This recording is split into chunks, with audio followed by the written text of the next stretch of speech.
Audience and participants, it's great to have you here. Um, this is our first panel, and I'm delighted to be joined by Władimir Cichura. And you know, many of you will be familiar with his work. When I began sort of thinking about what Polish academics we could invite, literally everybody said, we have to invite you. And it's fantastic that you were able to make us and join us here today. I think it's your first time being part of this particular conference, but your work is really interesting and really important. So we're really pleased that you're here today. So without further ado, I'll pass the floor over to you. And if you could use the microphone just for the streaming, then. Thank you, David. I'm really humbled, and I never realized that anybody really cared about my work. So it's one of the best reasons to be here to hear words like that. Thank you so much. And I'm also happy to be able to participate in Uyghur Studies Conference, because I myself am a scholar of the Sinophone side of things, and Sinophone Muslims in China and the wider Sinosphere. So today, let me just show you the title of my talk. I'll manage. Yeah, here we are. So the title of my talk is Uyghurs, Hui, and the Chinese Nation State. And I'm going to be talking about a rather particular moment in time in the early 1930s when young Chinese Muslim intellectuals in Beijing were having interesting discussions about their own identity, their relationship to the Chinese state, and from the perspective of this conference, most importantly, about their relationship to other Muslims living within what the Beijing young intellectuals believed to be the modern Chinese nation state, that is the Western regions or Xinjiang. And I'm really sorry, I'll be using some terminology that is perhaps controversial. I'll be using the word Xinjiang because a lot of the authors that I'll be quoting use this term, but of course terms like the Western regions or even Eastern Turkistan also do appear from time to time in the Chinese sources. So even though I'll be speaking about 1930s, I'd really like to give a very short historical introduction, a little bit of background to the topic at hand. And that is, of course, the very complicated and difficult historical relationship between those Muslims in the Qing dynasty that spoke Chinese and those Muslims that spoke various Turkic languages. That relationship is something that is not easy until this very day, as you realize better than I do. But recently, scholars have been taking interest in the ways that the Sinophone Hui Muslims have impacted and influenced the governance of the borderlands during the Republic. Chen Bin has been looking at the Teachers Training College, Chenda Sifan in Beijing, and how the Northwestern Sinophone Muslim warlords utilized that institution in creating sort of their own narratives about the borderland governance. And just a couple of days ago, Tommaso Previato has published a very interesting article about how the Sinophone Muslim internal debates influenced communist discussions about ethnopolitics in the Yan'an era. So I guess that this presentation sort of addresses those same issues and areas as well. The Young Muslim Association of Beijing is a relatively understudied organization. That's my impression, but it's an extremely important institution for the development of the ways that the Hui or the Sinophone Muslims define themselves nowadays after 1949 as a separate ethnicity, as a separate ethnic community. But the way that this self-understanding developed, of course, led through a lot of discussions about the Turkophone Muslims in Xinjiang or Eastern Turkestan. So I'll be quoting just a bunch of articles from the association. I'm really sorry for some of the rather longish quotes that I'll be having on my slides. So for the historical background, of course, as I said, the relationship has been and continues to be very difficult. On the Uyghur side of things, we all know the emotions towards the Dungans or the Sinophone Muslims are rather complicated as well. And that's a very different story in the context of Eastern Turkestan itself. It's important to remember that the people I'll be invoking in my speech were located thousands of kilometers to the east in Beijing, and they've actually, as far as I know, had very little personal interactions with the Turkophone Muslims. And that, of course, allows us to understand a little bit more about how could they be so uninformed and so ignorant of developments and issues that every Uyghur scholar absolutely treats as fundamental or as basic. So, of course, like I said, the relationship hasn't been easy. Xinjiang has had its fair share of experience with Tungan Sinophone Muslim officials ruling or governing parts of the region, first in the name of the Qing dynasty, and then in the name of the Republic of China, or rather the Han governors in Urumqi after 1912. So, of course, people like Ma Fuxing is an especially infamous in this regard. I'll also be using the term the turban Muslims, or the Chantou, which is the Chinese precursor to the word Weiwer. So if somebody, again, finds that a little bit controversial, I'm really sorry. I'm using that for its historical value. So not to go too deeply back into history, the Sinophone discussions around the question of how do we relate to those other Muslims within our state date back to the late Qing era. Of course, you could find some earlier instances, but I'll start around 1908, when the first sort of modern Sino-Muslim organization popped up, and it appeared in Tokyo, like all the revolutionary Chinese organizations would. That was the Association of the Chinese Muslim Students in the East, or in Tokyo, depending on how you interpret the Dong in the name of the organization. And they published just one issue of their journal, which later was widely distributed amongst Eastern Chinese intellectual Sino-Muslim circles. It did have its fair share of impact, and that's where all the modern discussions of Sinophone identity begin, or at least that's my my feeling about it. And in this very first modern Sino-Muslim publication, of course, the question of who the Chinese Muslims are and who do we include in that category already appeared.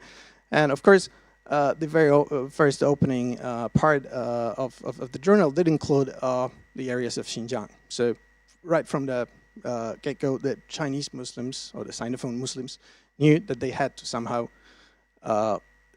work out the definition of what it means to be Chinese, what it means to be Muslim, and what do we do about the differences that there are between us. None of the members of the association came from regions further to the west, and the westernmost region that was represented was Shanxi. So it was still very far removed from Xinjiang. So this is typical of these Hui or Dungan discussions, that people are always far removed from the region that they're talking about, that they're trying to theorize about. But already amongst the authors of the Xinhui Pian, or the Muslim Awakening journal, we find sort of mental setup that is characteristic of Eastern Sino-Muslim elites. That is sort of a feeling of aloofness towards the Turkophones of the Qing, what was then Qing Central Asia. One of its Yunanese authors, Zhao Mingqi, he actually said that when people talk about Chinese Muslims or Huizu, that was a very new word back then, they actually mean Muslims of Xinjiang, but the Muslims in inner provinces are something else. But as you can see, they outnumber those in Xinjiang, and they often exhibit a higher intellectual level and are far beyond the scope of what is typically associated with Islam in Xinjiang. So in this, we can find already some sort of pretense to represent the Muslims of Xinjiang towards the state. In this case, the Qing imperial state that members of the associations were hoping would soon fall. They were mostly associated with the Revolutionary League. Some of them were actually members and associates of people like Sun Yat-sen or Huang Xing. So that's not surprising. When the dynasty did fall, of course, the republic was created, and talk about the Chinese nation being comprised of these 5 constituent minzus was already in vogue. And one of those minzus was, of course, Huizu. So who the Huizu were, this is a term nowadays everyone associates with Chinese-speaking Muslims, but back in 1912, the prevailing view was that the Huizu are the Turkophone or the Turks of Xinjiang. That's what Sun Yat-sen himself said. You can find it in San Minzhu Yi. So from the point of view of the Chinese state, at least initially, there was no contention on that issue. But of course, the Sinophone Muslims did have to somehow make amends with that formulation. So one of the first reactions on part of the Sinophone Huihui elites was to take upon themselves the role of ambassadors of Xinjiang Muslims vis-a-vis the new state. One of the first famous instances of such activity is the case of Li Qian, a Hainanese Muslim military man, part of who was actually Yuan Shikai's bodyguard, who met Maksud Shah, the hereditary beg of Kumul in Beijing in 1914, and from that time he started claiming that he was the plenipotentiary of Maksud Shah and therefore of all the Turkic nobility in Xinjiang vis-a-vis the state. So he organized quite a big campaign to have him recognized as sort of a Muslim number 1 within Republic of China. And he wrote a lot of documents that he addressed to the Beijing government, and actually he published that in a big volume. And of course, the thing is that, again, he claims to be speaking in the name of Turkophones, but his entire organization is filled up with Sinophones, the vast majority of them from Henan, but also some people from places as far from Xinjiang as Guangdong or Fujian even. So this is the first instance of what I would say the Sino-Muslim claim to represent the Turkophone Muslims in Xinjiang. And then when his plan did not work out, the same role was taken by another Sinophone Muslim from Hubei this time, who claimed to represent the nobility of Ushturpan. That panned out as well. And then in the early 1930s, when those claims to somehow dawn on the cloaks of representatives of the Turkic nobility of Xinjiang did not work out, young Muslim intellectuals in eastern China began to think of other ways to take on that role, to somehow be the spokespeople for Muslims in Xinjiang. And that's where the Muslim Youth Association comes to play. A famous Hainanese and Azharite Muslim, Pang Shiqiang, actually was the first person to sort of try to map out the history of this, what he termed the Muslim movement, in China, and he said that Li Qian was the first period, the Hubei guy Ding Xicheng was the second period, and then the Huizu youth movement was the third one, and it was the best organized, it was the most clearly political conscious part of this whole history. So that's where these young Muslims from Beijing come into play. So the association was formed around 1930. It's important to remember that in 1928, the Northern Expedition reached Beijing. And what is probably a little known fact is that one of the most important components of the Republican forces that took over Beijing was led by a Muslim from Guangxi, Bai Congxi, who was one of the leaders of the Guangxi New Clique. And that was a big sensation for the Muslim community in northern China.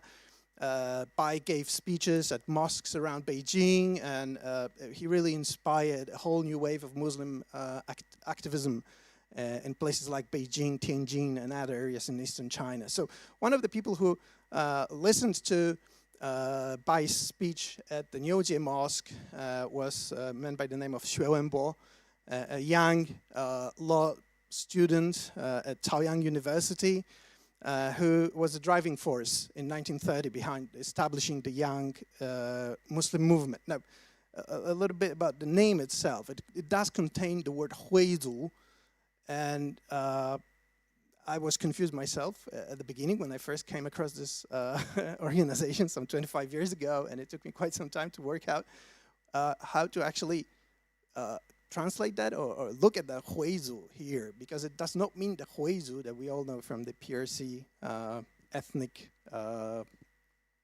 classification of today.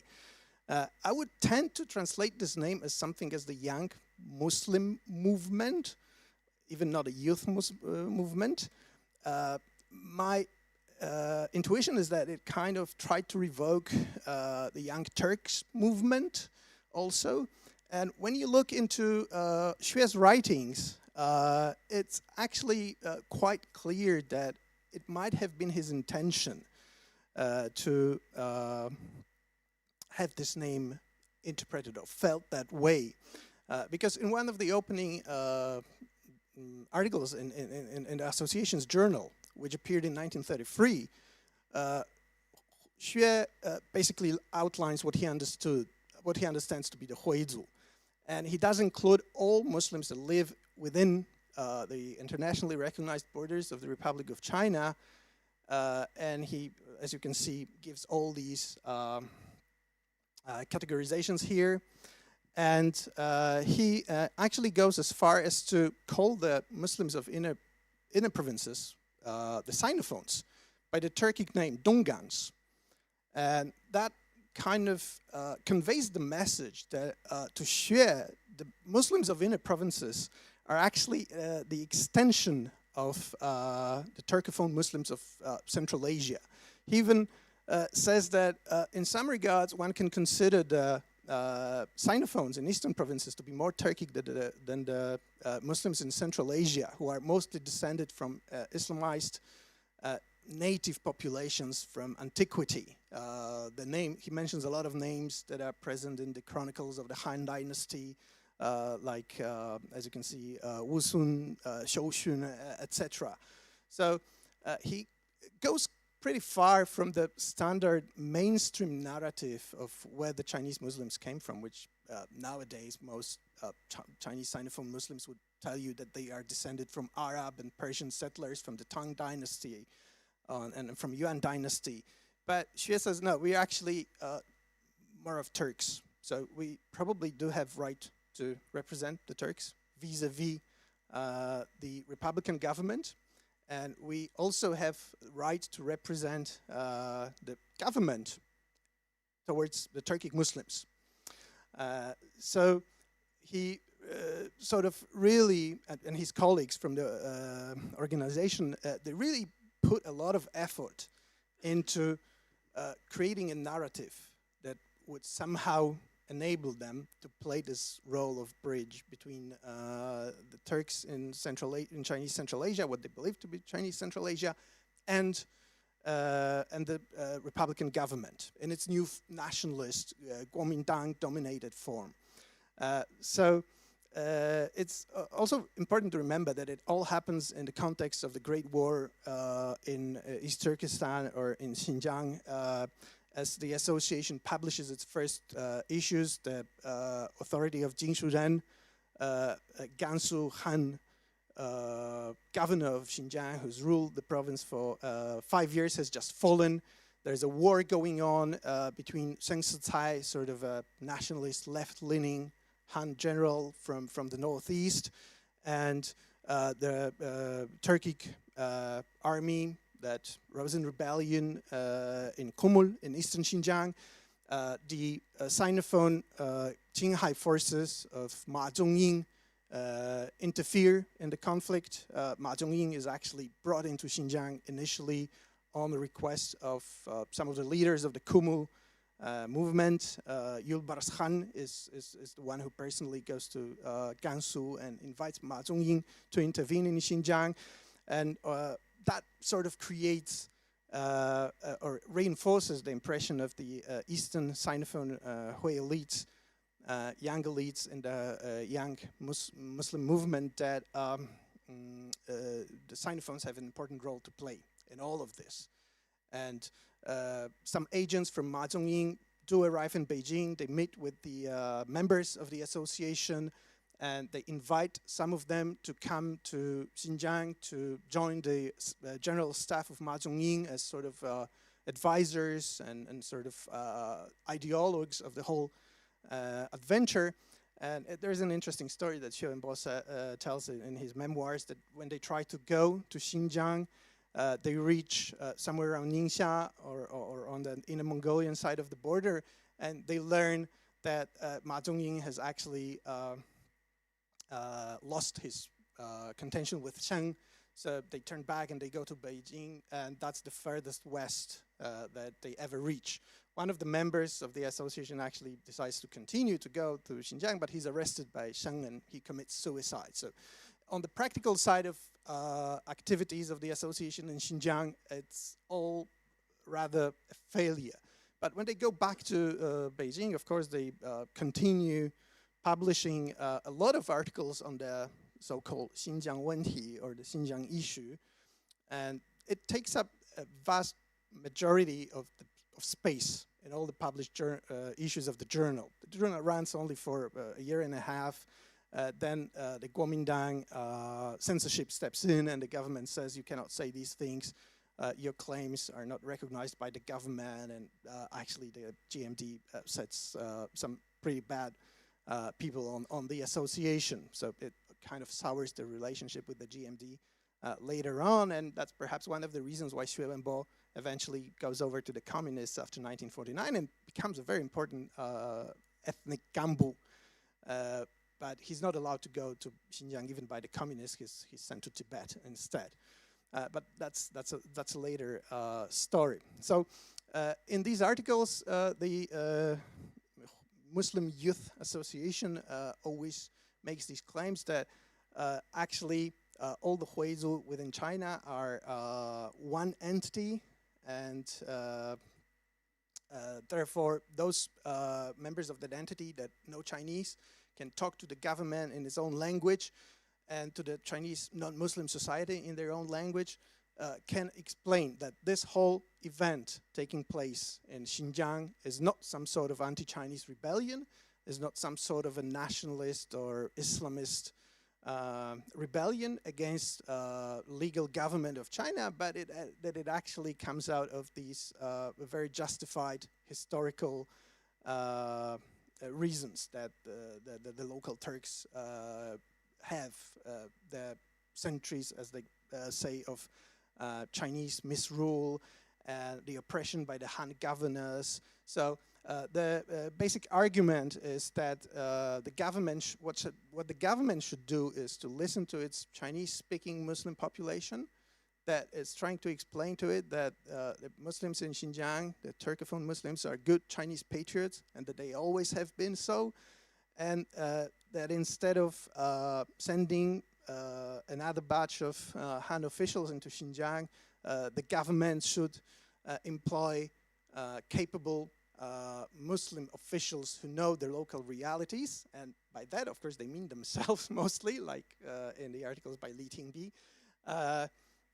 And of course, the basic of the claim is we know what's going on in Xinjiang because we're Muslims as well. Not that we have any personal experience in Xinjiang or that we know the languages of Xinjiang, but actually Li proposes that after fall down of Jishuzhen, the government should hire a lot of members of the association. That's, I think, the implication of what he's writing.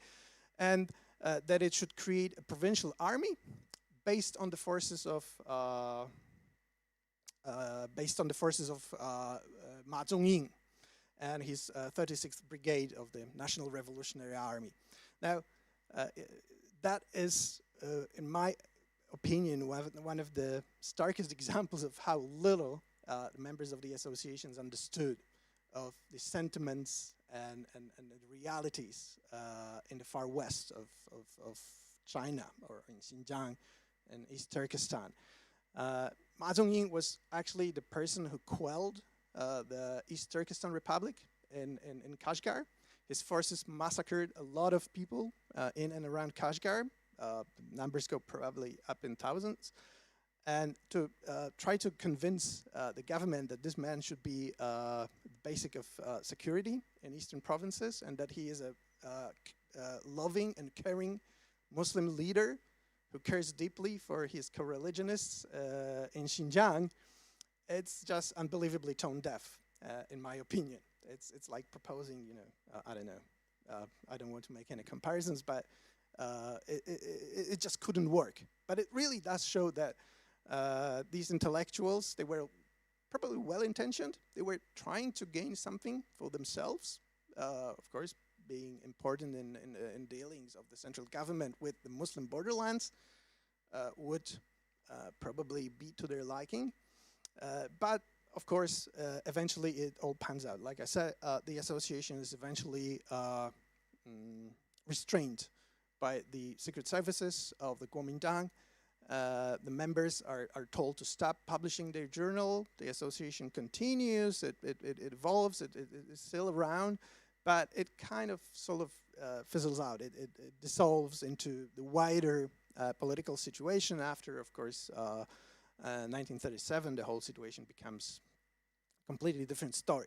So this very narrow gap in the early 1930s is a good illustration of how the Sinophone Muslims in Beijing that were actually in a position of being very close to the government after 1949 tried to define their own identity as an extension of this Muslim sphere in Western regions or in Xinjiang. They were arguing for the Chinese state to utilize all these lands. So sort of, yes, I'll be just wrapping up. It could be argued that they were trying to partake in this colonial project. They were trying to play a middleman role, which historically the Dungans in Xinjiang have been playing. They actually did not, or at least did not care or did not dare. It's very difficult to say. We have to remember that the ROC in the 1930s was a pretty authoritarian state, so there's a lot of censorship going on in these publications as well, probably. But it all shows that this historical relationship between the Turkophones and the Sinophones was not made any better by these sort of tone-deaf arguments of Beijing Muslim intellectuals. Xue Wenbo, like I said, went on to become an extremely important person amongst the Muslim circles in the PRC era. He died in the early 80s, but of course he was persecuted during the Cultural Revolution. He was accused of supporting the East Turkestan Republic, a name he never mentions in his writings or in his memoirs. So, of course, it's very difficult to say what was really going on. Just to give a counterpoint and to finish off on that, it's not that all Sinophone Muslims in that era were unequivocally expressing pro-statist arguments. Of course, they did so when they were writing in Chinese. And here's an interesting example of a Hunanese Muslim, Hai Weiliang, who actually spent years in India studying at Islamic University in Lucknow. Then he studied at Al-Azhar. He became an important ROC official after 1949. He went to Taiwan and he did a lot of publishing activities in the Sinophone Muslim diaspora all around the world. But he published several articles on the Xinjiang question in Chinese, which were pretty much aligned with the arguments of the Youth Association, that he really did not have much to do, but he was sort of moving around through similar social circles. But when he did publish in Arabic, it all sounded very different. When he was addressing a Muslim audience outside of China, he actually sounded like a completely different person from the another end of the spectrum. Like in this quote from his article published in Egypt and translated by John Ten, you can see he really goes into this stark Muslim criticism of Chinese. He calls the Chinese heathens. He calls on the Muslims to reject all Chinese pretensions to Xinjiang. He even calls for creation of a Muslim state from Pamirs to the Great Wall, in which the Chinese Muslims would play an important role again. But as you can see, the Sinophones were always trying to somehow fit in into these projects and into these discussions. So here are concluding remarks. I've overstepped my time, I guess, so I'll just leave it here. I will not be reading it, but the major reflection that we could have while looking at this history through the prism of the Youth Association is that, again, it's a case of people imagining Xinjiang from afar, people claiming to know more than the general Chinese public about Xinjiang because they were Muslims. These people, it's important to remember, were not religious professionals. They were lay Hui Sinophone nationalists. Xue Wenbo himself, in his memoirs, he writes, "I never cared to talk to the imams at all those mosques because I'm a national activist. I don't know much about Islam." So religion was highly instrumentalized in these discussions. And of course, that's how it ended up also after 1949, when it was instrumentalized in the campaign to divide the Muslim community in China into what eventually became the 10 separate ethnicities. Okay, and I'll just stop here. Thank you so much. And I'm sorry for taking up so much time. Thank you. That was that was really fascinating.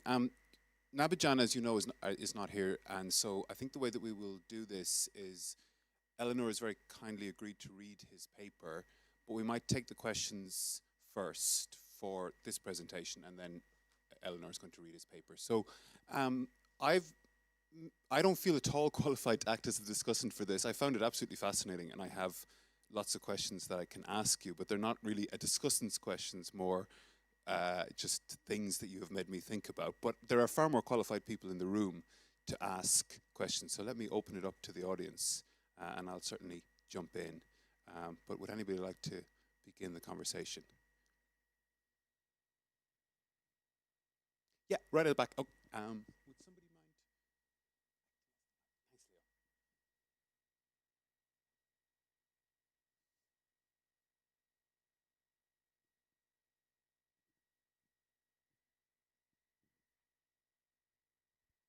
Hello?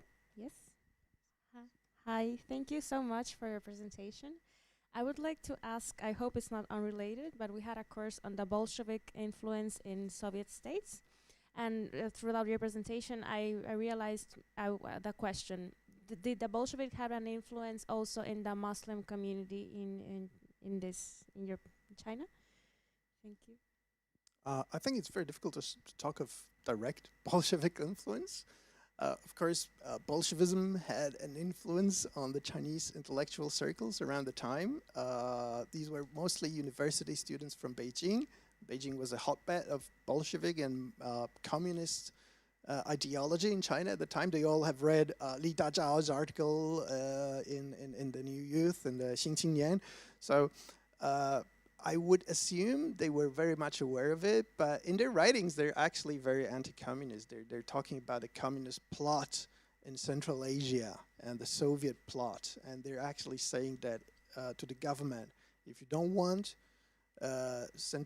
your Central Asia to go the same way that the Russian Soviet Asia has been going, you'd better heed our advice and come to terms with the local Muslim population. So that's the only sort of a connection I could point out to at this time. But that's a very interesting question. And like I said, of course, most of those people, some of those people, Xue Wenbo certainly did become a PRC official.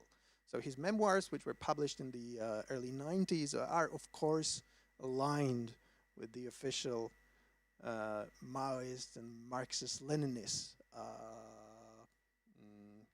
direction of thinking. But some others, like Li Tingbi, actually joined the Kuomintang government in Taiwan after 1949. So those who did actually get out of China after the communist victory, they did continue in their anti-communist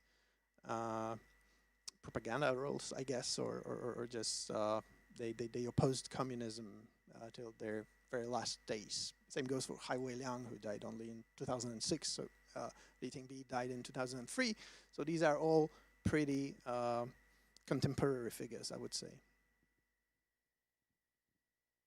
Can I jump in or abuse my chair's prerogative, as they say? Because what I was thinking when you were talking about, and it's kind of related to Vera's question, you know, obviously this is all taking place against a broader backdrop of nationalism and various movements taking place in all across the world. And how much, say, if we look at the pan-Turkic movement or pan-Turkism that's taking place in Russia and Central Asia and so on, how much of these are they interacting with one another? How much are they engaging with one another? How much are the discussions being influenced by one another? And we tend to think of these things acting almost in isolation, but I presume there was some degree of one inspiring the other. So like in the case of people in East Turkestan or in Xinjiang, these exchanges are mostly taking place from afar, like an intellectual inspiration or intellectual awareness. Xue Wenbo cites Armenia's Vamberi, who's of course an important figure in the whole history of development of the pan-Turkist ideology. Xue is certainly trying to sort of jump on that bandwagon and claim that the Sinophones are an extension of the Turkic world in the Far East. Of course, these inspirations on the entire new Muslim education that develops in Beijing and in northern China from the late Qing all throughout the Republican era is, of course, heavily influenced by the Jadidist ideology. Actually, this whole terminology that they're using, a lot of times they use words like youth or something new. It all harks back to the concept of Jadid, I guess. But that's, again, more of my intuition rather than they coming out and saying that openly. Because, like I said, of course, they're writing in Chinese. They have to they have to remember about the censorship. They have to remember about all these issues being very sensitive. But of course, they come across these influences all over the time. It's important to remember that actually there are Turkish teachers in Beijing Muslim schools and mosque schools at the time. Some of those Turkish students were sent by Abdul Hamid II and in what was the late Ottoman Qing era.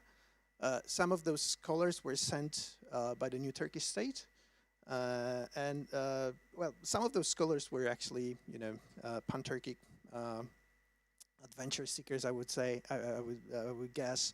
Of course, then in the early 1930s, there's a big shift because the whole talk about Islam becomes more influenced by the Arabic side of things. So teachers from Egypt begin to appear in Beijing. Beijing and Shanghai and Yunnan schools send batches of their students to Al-Azhar, like Hai Weiliang, he was sort of an independent spirit, but he joined one of the groups going out from Shanghai on the way in India, and he went together with them to Al-Azhar. So yeah, these are all things that you have to consider when you think about these people. They're extremely well read. They're extremely well aware of what's going on in the world. Like one of the things Xu Wenbo does after 1945 and before the communist takeover is he organizes an anti-Israeli demonstration in Beijing in 1948. So he always remains very, very into the pan-Muslim or the Muslim world internal politics, and he kind of feels that as a Sinophone Muslim himself, he has something to say in each of these issues. Yeah, Li Tingbi is an interesting guy also because in the 1930s he even publishes an article about Islam in Poland and Tatars in Poland in Chinese. So that's how interested and far-looking these men were. Yeah, thank you so much. It's a super fascinating presentation, and again, a lot of new things for me. I would like to follow up on your last comment of this connection to the larger Muslim world and what is going on in other places. I was wondering if, because today we see this very strong tie between China and Pakistan, for instance, if there is a reaction to the creation of Pakistan and British colonialism ending, and of course also the East Pakistan or Bangladeshi wars in these Chinese Muslim intellectual communities. Oh, well, here we go. India is, or South Asia is a whole entire issue. Actually, John Chen studies a lot of these interconnections. So if I could point you to his research, that's probably the best informed scholar. But yes, of course, the issues of India and the split between India and Pakistan in 1947 are extremely important for the Chinese Muslims. In the exact same time, there was a big political campaign in China in which Chinese Muslims were trying to force the Kuomintang government to grant the Chinese Muslims extra seats on the National Assembly in the ROC Parliament. And that would require the government to recognize the Hui or the Chinese Muslims as a separate ethnicity. Of course, they all meant the Muslims of the inner provinces, not of the far northwest. And there's tremendous amount of controversy around that issue. And one of the arguments the government uses in counteracting those Sinophone Muslim campaigns is, hey, do you want us to become another Pakistan? China will not become India. We're in a process of decolonizing ourselves as well. That's how the Chinese nationalists have always seen that. But we will not have Chinese Pakistan. So eventually, an agreement was reached, and the ROC constitution did include a special clause in it that said that there are some extra seats on the National Assembly for what was termed the citizens of inner provinces with particular life habits.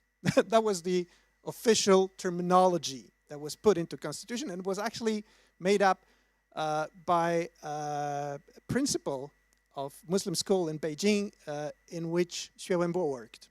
So he was pretty close to that. And actually that clause in the ROC constitution was only declared no longer valid in 1996. So it became part of the legal system of the ROC for a few decades. So yeah, of course, the interactions with India, with Ahmadiyya, are extremely important and are extremely fascinating. But of course, I did not have time to include that. Another scholar who studies the Ahmadiyya connection is Hale Eroglu from Istanbul. So I would again point you to her research. Thank you. We have time, I think, for one more question. So Bismillah, would you like to? Thank you. That was very useful and interesting presentation. Thank you for it. I have a question here in point of view in the Chinese nation state policy. What's the main concern for the Chinese politics? It's religion or ethnicity of Uyghur? Because mostly the Chinese using the terrorist narrative for Uyghurs because they are tourists, they are using activity of somehow like that. In other hands, the Chinese want to be close friend of Mullah Omar, and other ones in Pakistan and other similar countries. Now, the China is very close friend of the Taliban, one of the supporter of the Taliban. In point of view, what's the main concern for the Chinese nation state policy? Is the ethnicity of Uyghur people or the religions of Uyghur people? You're asking about the current situation, not the 1930s.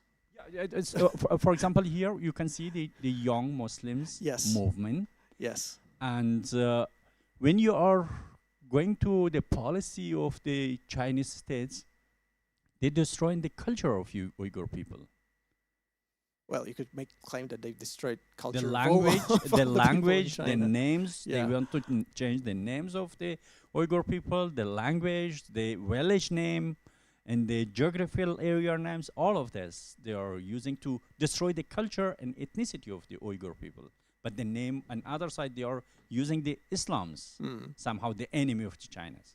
Yeah. Who is the enemy? Real enemy of for Chinese? It's Uyghur ethnicity or Uyghur religious?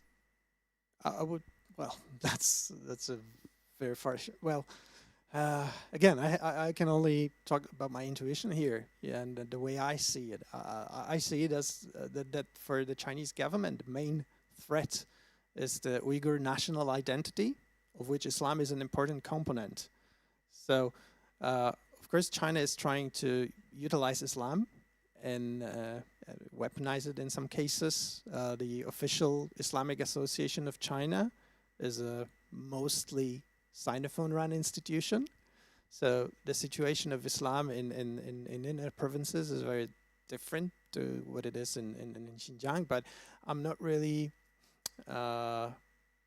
all that familiar with what is currently going on. I guess one would have to look at, I don't know, Hui mosques in Xinjiang and compare that their governance and politics with the situation of the Uyghur mosques. But I don't think that sort of research would be possible nowadays. So we all have to kind of guess, I guess. It's very difficult to say, but it's also important to invoke Islamophobia in this discussion because actually I didn't mention it, but other than the Xinjiang question, as they called it, the young Huizi movement waged another war in its time of existence, and that was a war against the Chinese Islamophobia, which took on the form of really popular press publications that members of the movement assumed were Islamophobic. Like, you know, popular journals, sometimes even Kuomintang published journals would disseminate age-old Chinese myths about Islam. For example, that Muslims do not eat pork because they are descended from pigs, and you know, this sort of mythology that has a very rich and deep history in Chinese culture. So even in this case, of course, it's very difficult to say to draw a clear line between where ethnicity ends and where religion starts. Xue Wenbo, like I said, he was not a religious person. He was a political activist, but he also theorized how Islam is actually an ethnicity creating type of religion which distinguishes it from other religions like Christianity or Buddhism. You know, to complicate matter further, it's important to remember that in Chinese, at this time, Huizu was sometimes applied to all Muslims everywhere. So you have Republican era publications talking about the Huizu of Morocco, talking about how Huizu are building a mosque in London. You know, this kind of language really makes it very difficult to make sense of all of these discussions. So eventually, I've got a feeling we all have to base our conclusions on intuitions to a large extent. Okay, thank you. Yeah, sure, Sonia. One last question. Krishna.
Thank you. So I would assume the teacher used that as sort of a word that was part funny, part offensive, partly funny because of how archaic it could have sounded to the Chinese. But that's just, again, I know nothing about the situation, I know nothing about the teacher. But the Chanto terminology, it actually it was sometimes used by the Turkic Muslims themselves. Like sometimes, you know, David Murphy points out to several instances where Turkophone Muslims would use that term in, I don't know, their dealings with Chinese or Russian authorities in Central Asia. So I guess it eventually evolved from a descriptive term towards an offensive term, something perhaps more akin to a slur, but one would have to really look deeply into that. But the thing is that Chanto went out of the official Chinese language, descriptive language of the ethnic realities in Xinjiang, somewhere around this time in 1935. Actually, Seng Sitai was the one who made the decision that from particular point in time, I think it was in 1934 or 1935, these people shall be called Uyghurs. Officially in Chinese, there was a big discussion, which characters should we use to write that name? Yeah, there are a lot of articles in the Sinophone journals in East China discussing that transition. But that also meant that at the same time, the Seng regime in Xinjiang said, but the Dungans are a different ethnicity. We're not including them in this Chanto Huizu, which from now on we will be calling the Weiwer. And that caused a lot of backlash in the East. You know, the Eastern Sinophone elites, intellectual elites, young lay activists really hated Sheng for that decision. They considered it to be yet another part of his anti-Muslim, anti-humane policies. But yeah, this term is actually it has a deep historical genealogy, I would say, and it's really interesting. I would be interested in its current usage because yeah, you know, the whole history of head wrapping in Chinese culture is also very interesting. Yeah, like we have a lot of turbans in Chinese history as well, but you know, some different words in Chinese are used. So thank you for the question. Okay. Okay, thank you. Time is against us, so thank you very much for your presentation and your very interesting contribution to our conference. We really appreciate it. As you know, our esteemed colleague Nabijan Tursun cannot make it, and it's a real shame because he always brings so much to these events. But Eleanor is going to read his paper, so we'll give the stage to you. And obviously, you won't be able to answer questions on it because you're reading his paper. But hopefully, his paper will stimulate our ideas and our thoughts, as Nabijan's work always does. So, okay, thanks, Eleanor.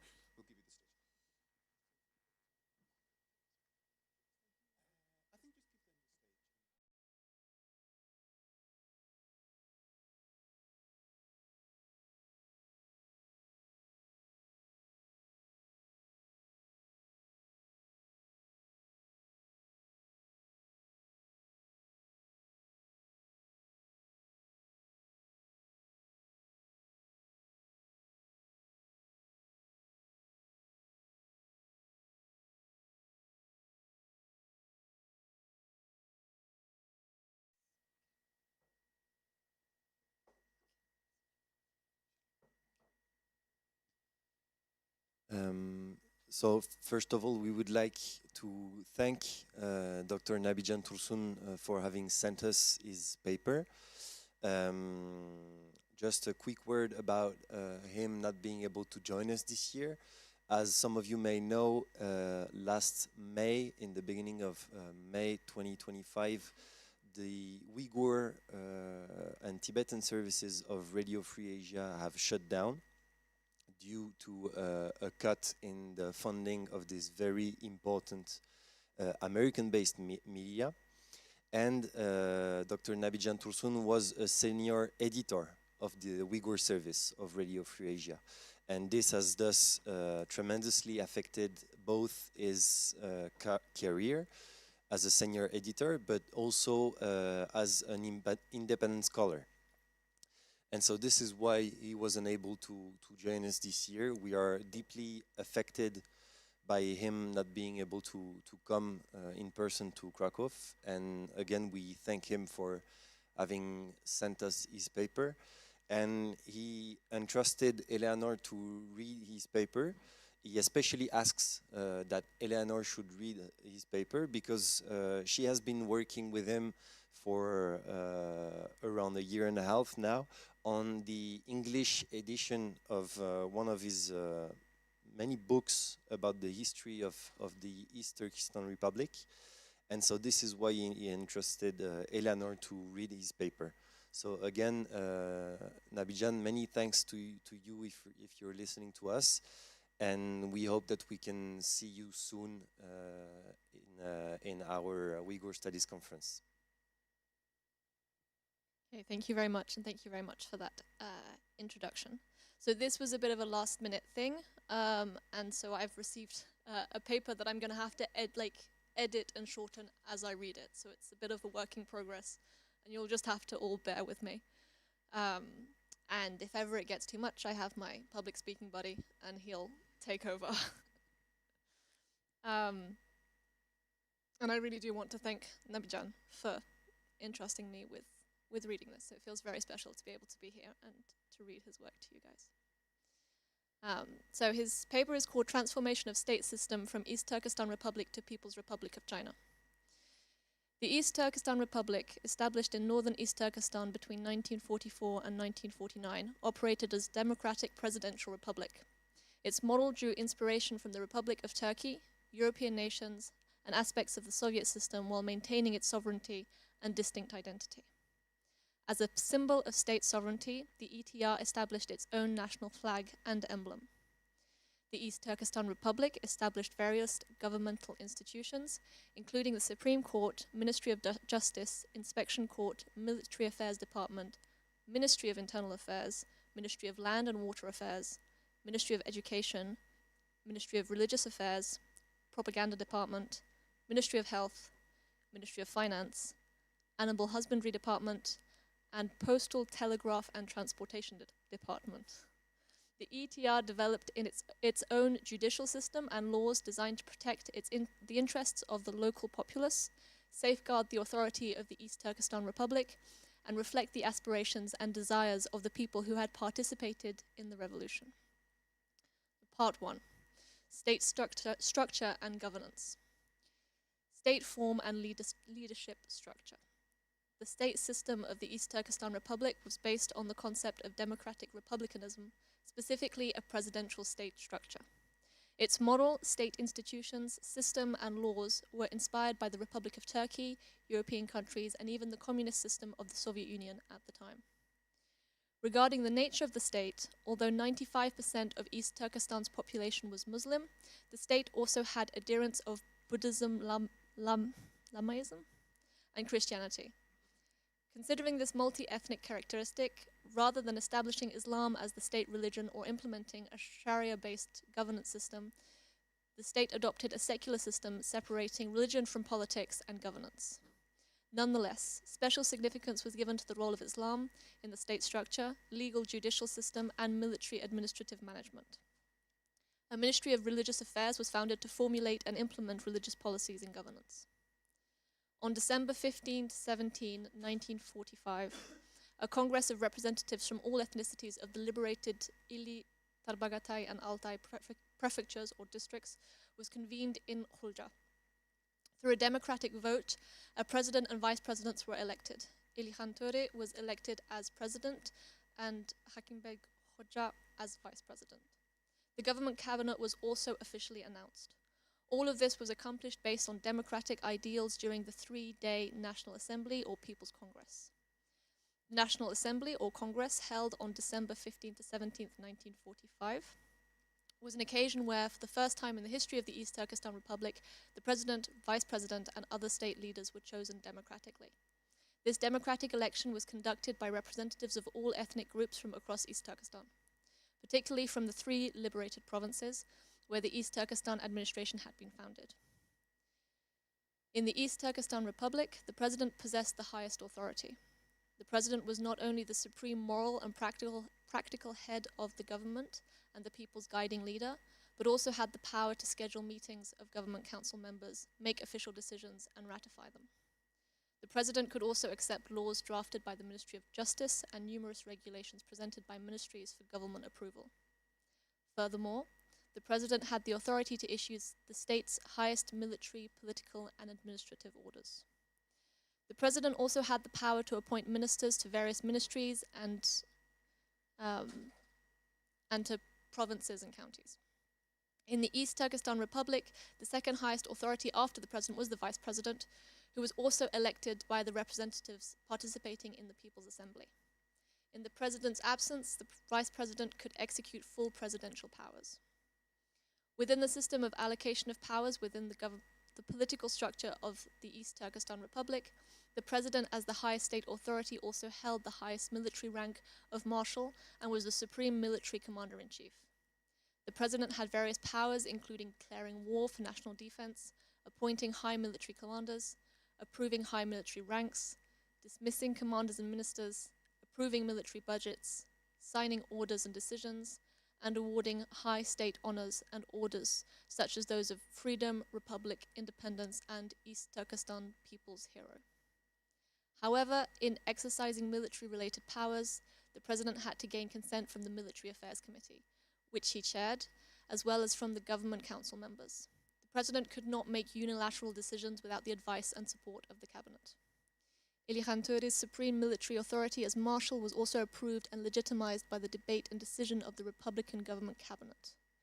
Even the nomination of commanders from the initial partisan forces of the formal National Army's General Headquarters and the conferment of high military grades from lieutenant colonel to marshal were implemented following a government cabinet decision and the signatures of both the president and the vice president.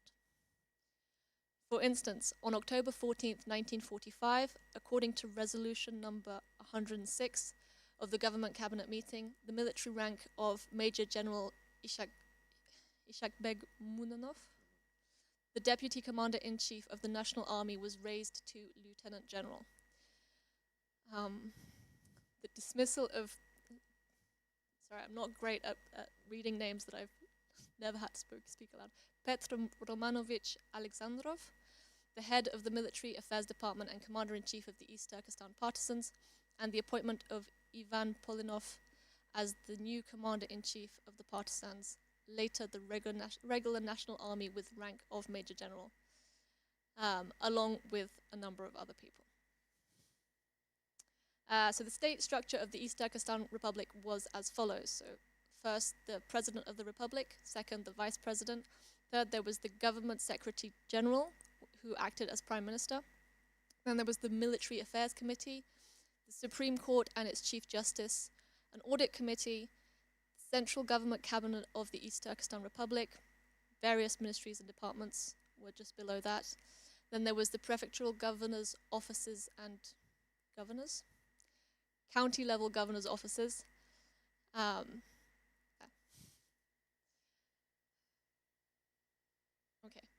And there was also, as part of this state structure, a state flag and emblem. The national flag is a sign and emblem of a state or government, and the establishment and display of a national flag is a statement that the state's sovereign authority. On the eve of the formation of the East Turkestan Republic, the Liberation Organization had already selected the name of the state to be proclaimed, as well as its national flag.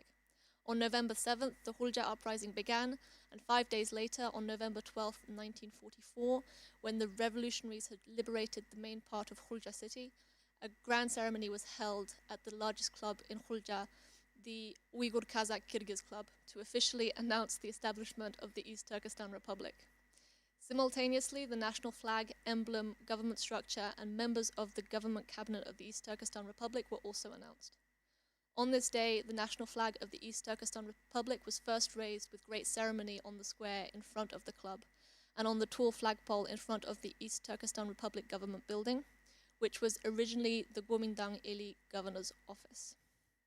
From that day onward, this flag was swiftly exhibited in many areas. In adopting its national flag, the East Turkestan Republic took inspiration from the sky blue flag with a crescent and star of the East Turkestan Islamic Republic, which was founded in Kashgar on November 12, 1933, but chose green as its hue. The East Turkestan Republic developed two types of flag, a green national flag and a white religious flag of Islam for the state. These two flags were used almost interchangeably, although the green national flag was more usually shown. Both the green and white flags had a golden crescent and star. From the day that the East Turkestan Republic government was established, the green flag with the crescent and star was hung in prominent areas in Hulja city, including at government offices and other administrative buildings, as well as at the center of major streets. In September 1945, when the entirety of Ili, Tarbagatai, and Altai provinces were liberated and about 26 counties were established under the direct administration of the East Turkestan Republic, this green flag with the crescent and star was displayed in all those liberated areas, including government offices, districts, workplaces, and schools. In other places, both flags were shown together. It was ruled that flags of varying size should be carried uniformly throughout holiday festivities, that flags should be respected, and that people should march in parade holding flags. The East Turkestan Republic also adopted the green national flag as its military flag. Military banners, in addition to the crescent and star, were to include the name of the unit, regiment, independent battalion, or brigade, as well as the inscription, March for the Independence of East Turkestan. The state emblem of the East Turkestan Republic was designed as a star wrapped within a crescent. It was decided and implemented that all administrative organs, from the central government of the East Turkestan Republic to provinces and counties, as well as all administrative organizations, workplaces, schools, organizations, factories, commercial companies, banks, and any other institutions, including military organs from the general headquarters to regiments, should use a seal featuring the East Turkestan Republic and emblem with the crescent and star. The crescent and star state emblem was used on everything from the cockades to the epaulettes of the East Turkestan Army and the highest orders and decorations of the East Turkestan Republic. The emblem with the crescent and star and the national flag symbolized the independence and sovereign statehood of the East Turkestan Republic. Soldiers and officers of the East Turkestan Army would kiss this flag while taking their oath, indicating their willingness to sacrifice their lives for the liberation of the country and the protection of the flag.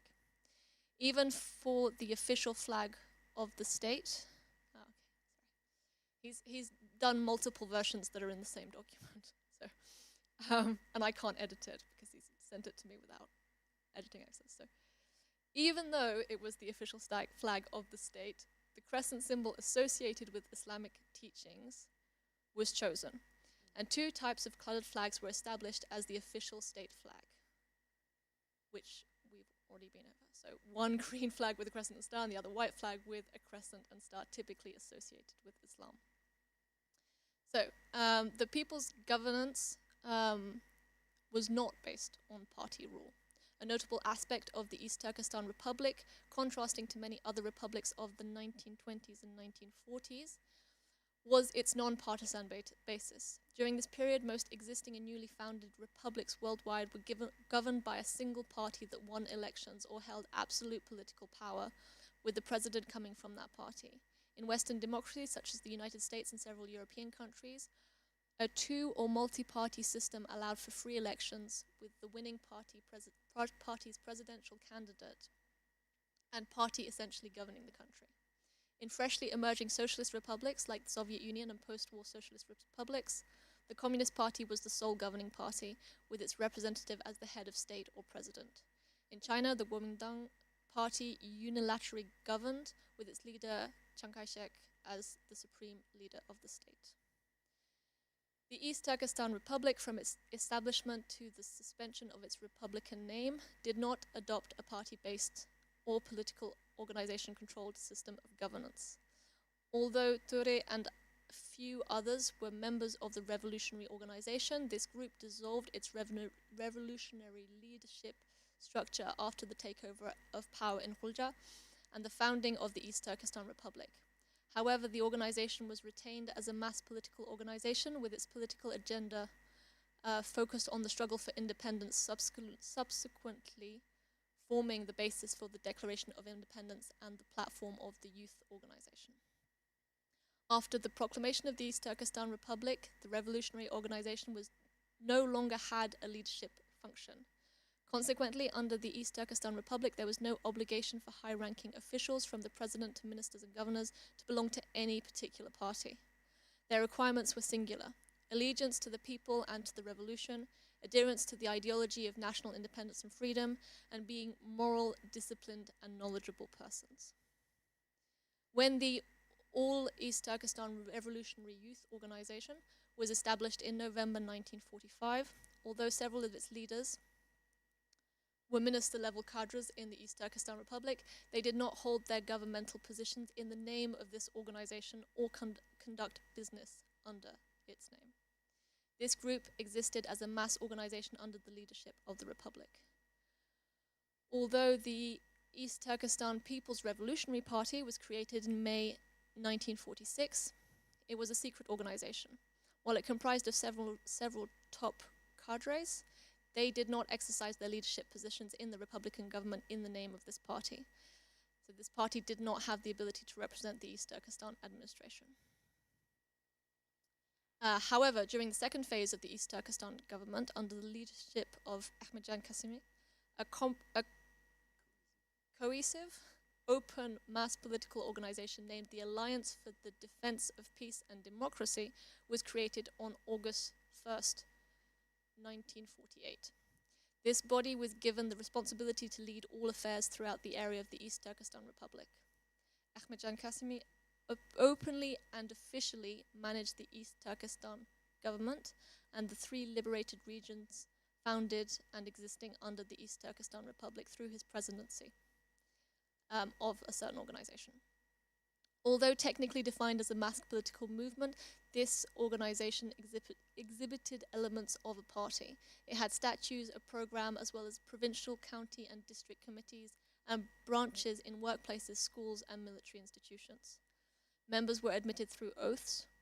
It possessed the authority to govern and to control all administrative, military, political, commercial, economic, cultural, educational, and other sectors of the state, similar to the structure of the Communist Party in the Soviet Union.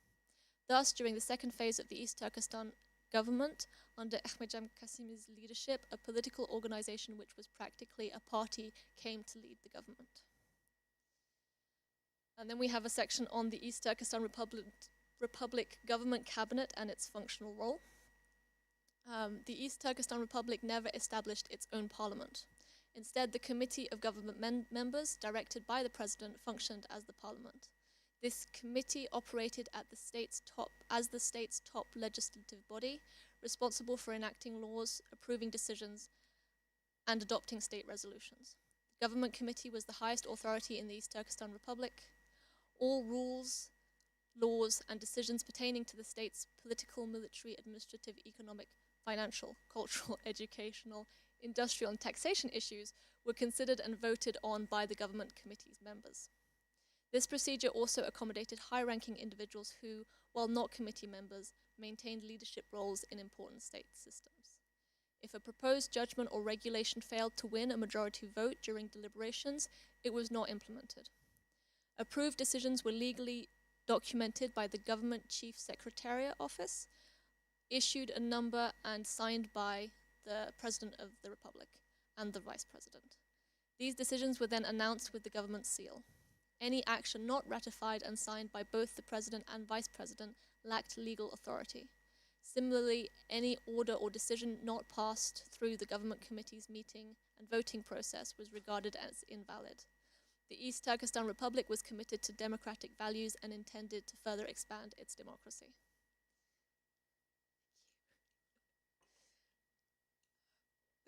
The Government Committee of the East Turkestan Republic was founded on November 12, 1944, the same day the Republic was proclaimed.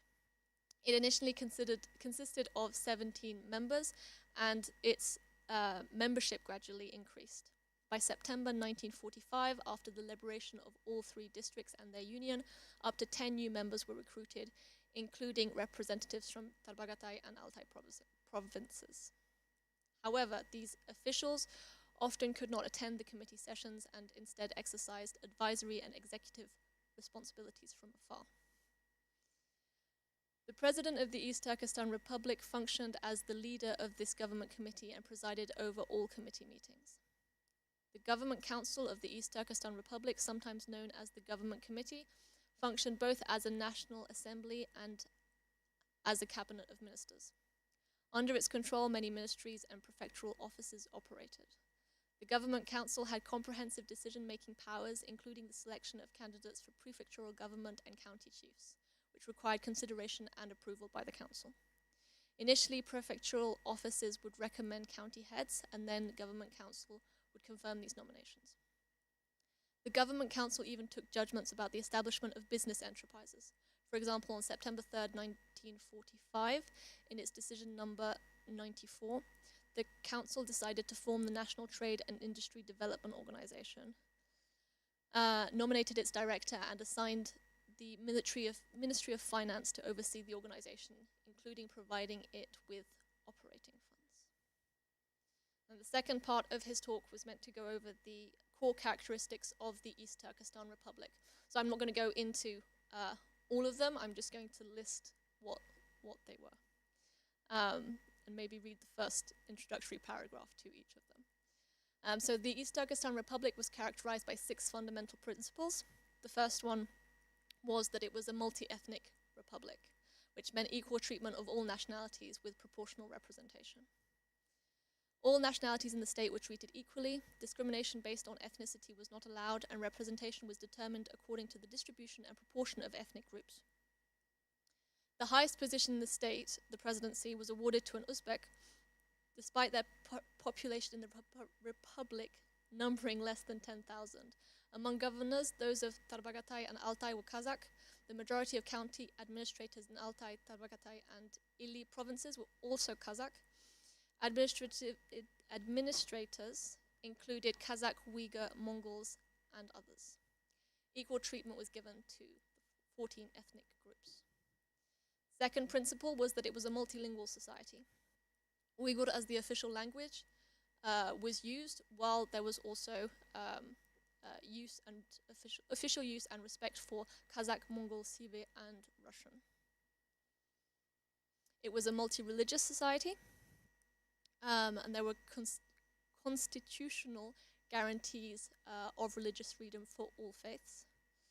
I think we're on the fourth principle. Fourth principle was populism.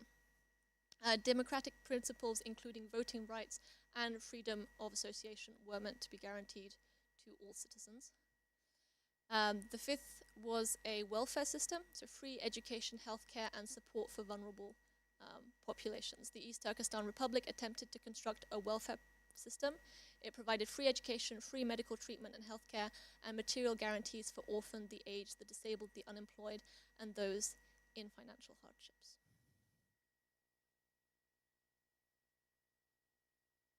Okay, that was the last principle. I was expecting another one. I think I lost count while I was talking about it. And so the last part of Nabijan's talk was meant to be about the transition to Chinese communist rule. I'm going to ask Leo to take over because I'm getting a bit. And I must apologize for my accent. So the third and last part, transition to Chinese communist rule. The East Turkestan Republic eliminated all administrative systems of the Republic of China and established its own government administrative systems in their place. The East Turkestan administration underwent a period of self-governance independent from Chinese authority until November 1949, spanning nearly 5 years. During this time, no Chinese governance methods, policies, or institutions were adopted in the 3 liberated districts. The East Turkestan government established a policy of rejecting any forms linked with Chinese statehood, including measurements unit. The Chinese national education policy and system were abolished, replaced by the Republic's own education policy and system, which was described above. Chinese was withdrawn as the official government language, with Uyghur established as the official main language. The Republic established its own court system in the place of the Chinese one and enforced its own rules and regulations. Notably, the Uyghur language was legally established as the state language throughout the area of the East Turkestan Republic. It became the administrative working language used for government decisions, papers, issuing orders, and in administrative and social services.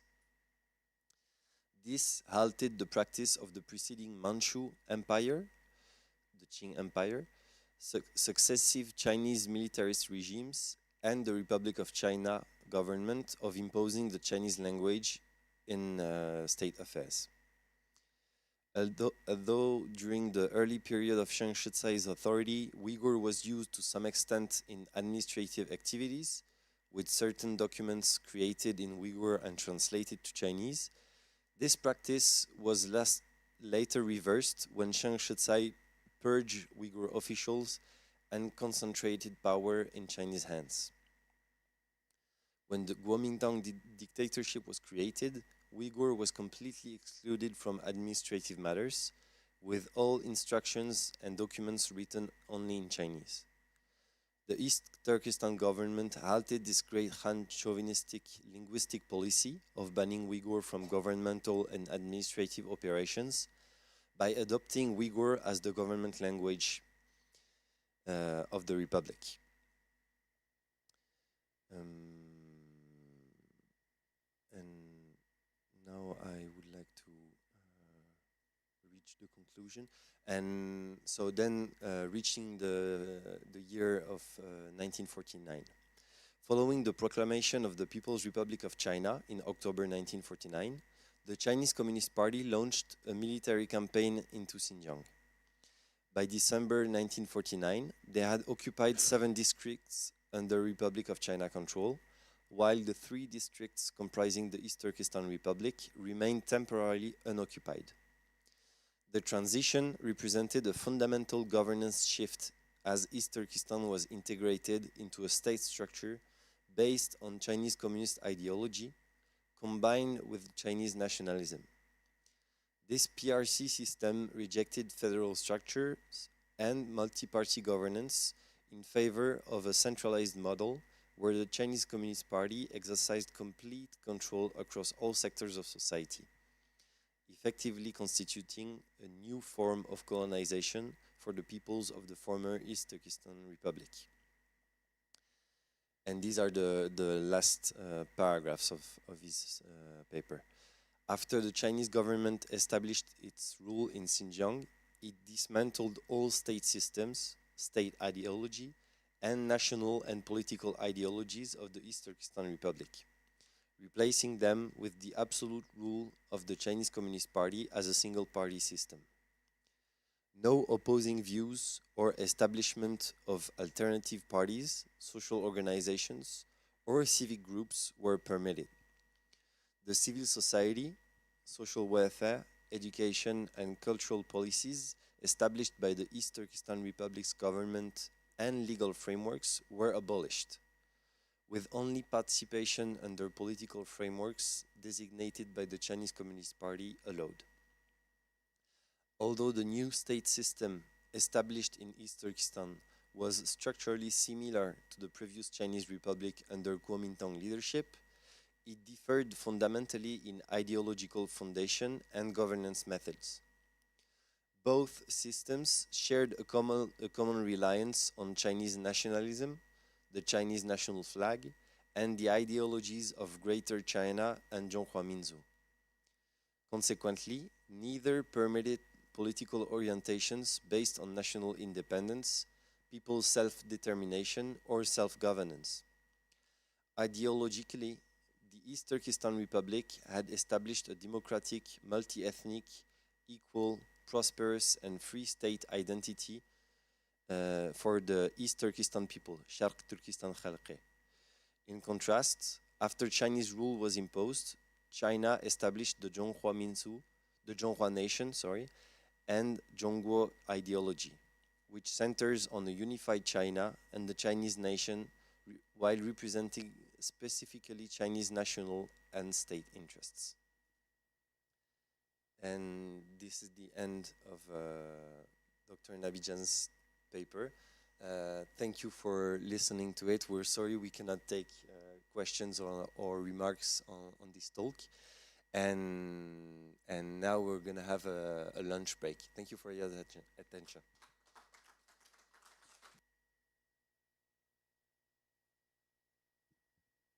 Thank you both. It's very difficult to read somebody else's paper and to communicate it as well as you both did. I think we really got a sense of what Nabijan was trying to say if he's been there. So thank you a lot for doing that. Okay, it is lunchtime. We're going to break now. Lunch is served outside here. We'll reconvene at 2 o'clock, so an hour and 15 minutes for lunch. Bon appetit.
Okay, good. Good afternoon. So here we are for the second panel on the theme of narratives displacing land and labor. This afternoon we have two brilliant scholars to introduce us their work on two key topics: land and labor under settled colonialism in East Turkestan. First, my colleague Liu Maye freshly defended his PhD from the Geneva University and the UHSS in France, and one of the co-organizers of our annual International Uyghur Conferences as one of the main person of the European Uyghur Institute team. And his today's presentation is on Bingtuan and Uyghur labor exploitation, the Uyghur share of Bingtuan labor, questioning Han-centered narratives of frontier construction in Maoist China. So you have 30 minutes, pardon, and after you will, we have also Zarina. Well, thank you. Thank you very much, Dilnor. Thank you to all of you to be here. So today's presentation is made out of pieces of my PhD dissertation that I tried to piece together as the start of a new project that I would like to be able to pursue next year as a postdoctoral student. So it's a work in progress. These are the sources I will introduce to you, are sources that I used mainly in my research that was dealing with naan making, Uyghur bread making and Chinese colonization.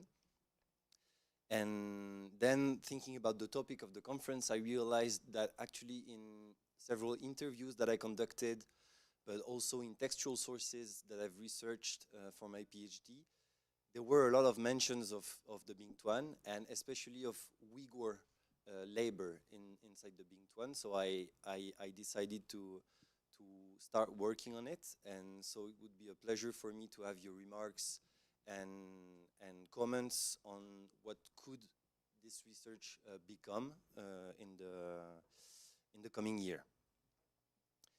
So these are very like a short sketch of the approach I adopted for my PhD. So I started conducting fieldwork in inner China amongst Uyghur entrepreneurs in 2017 and 2019, very short-term fieldwork, 1 month in 2017, 1 month in 2019. And then because of COVID, I stopped, and then I decided to shift my focus to the Uyghur diaspora in Istanbul. And so I went there 4 times between 2021 and 2023, and had the opportunity to conduct a 2-month apprenticeship in one of the Uyghur bakeries of Istanbul. And so in the writing, in the analysis of the materials I collected, and in the writing of my PhD, I tried to rely mostly on anthropological and historical approaches, and to ground these approaches in the diaspora. The Uyghur diaspora being thought of as a very broad, let's say, constellation of networks, communities, groups, a very complex and mobile entity. And I think, and I will try to address this during my presentation, that this also enables working in the diaspora, I mean, to better tackle the issue of settler colonialism, at least in the first steps of one's research. And finally, the materials I analyzed and the ones that I will present to you today are mainly in Uyghur, in Chinese, and also in Turkish, and they were collected, as I said, outside East Turkestan, aka the New Frontier Uyghur Autonomous Region. So the settler colonial approach, I won't spend too much on it since we had the chance to listen to Güldana Salimjan's work on this approach, which is much more advanced than my own reflection, of course, but I really strongly identify in the way she reads Glenn Sean Coulthard's work on settler-colonial relationship. I think it is very productive to think about colonization in terms of a relationship complex and to see the type of colonization that we're dealing with in East Turkestan or the New Frontier as settler colonialism. And in my work and in my dissertation, I tried to shed light on the fact that Chinese settler colonialism in East Turkestan or the New Frontier was enabled by the train connections, the building of train to connect inner China to East Turkestan was really important in the start of this process of building a settler-colonial relationship. And very briefly, to follow up on this morning's reflection on the terms that we use, the toponyms that we use to name the region. In my dissertation, I tried to propose to systematically translate Xinjiang as the New Frontier in order to address two issues. The first one being symbolic violence. All of us know that the term Xinjiang has an imperial and then colonial genealogy.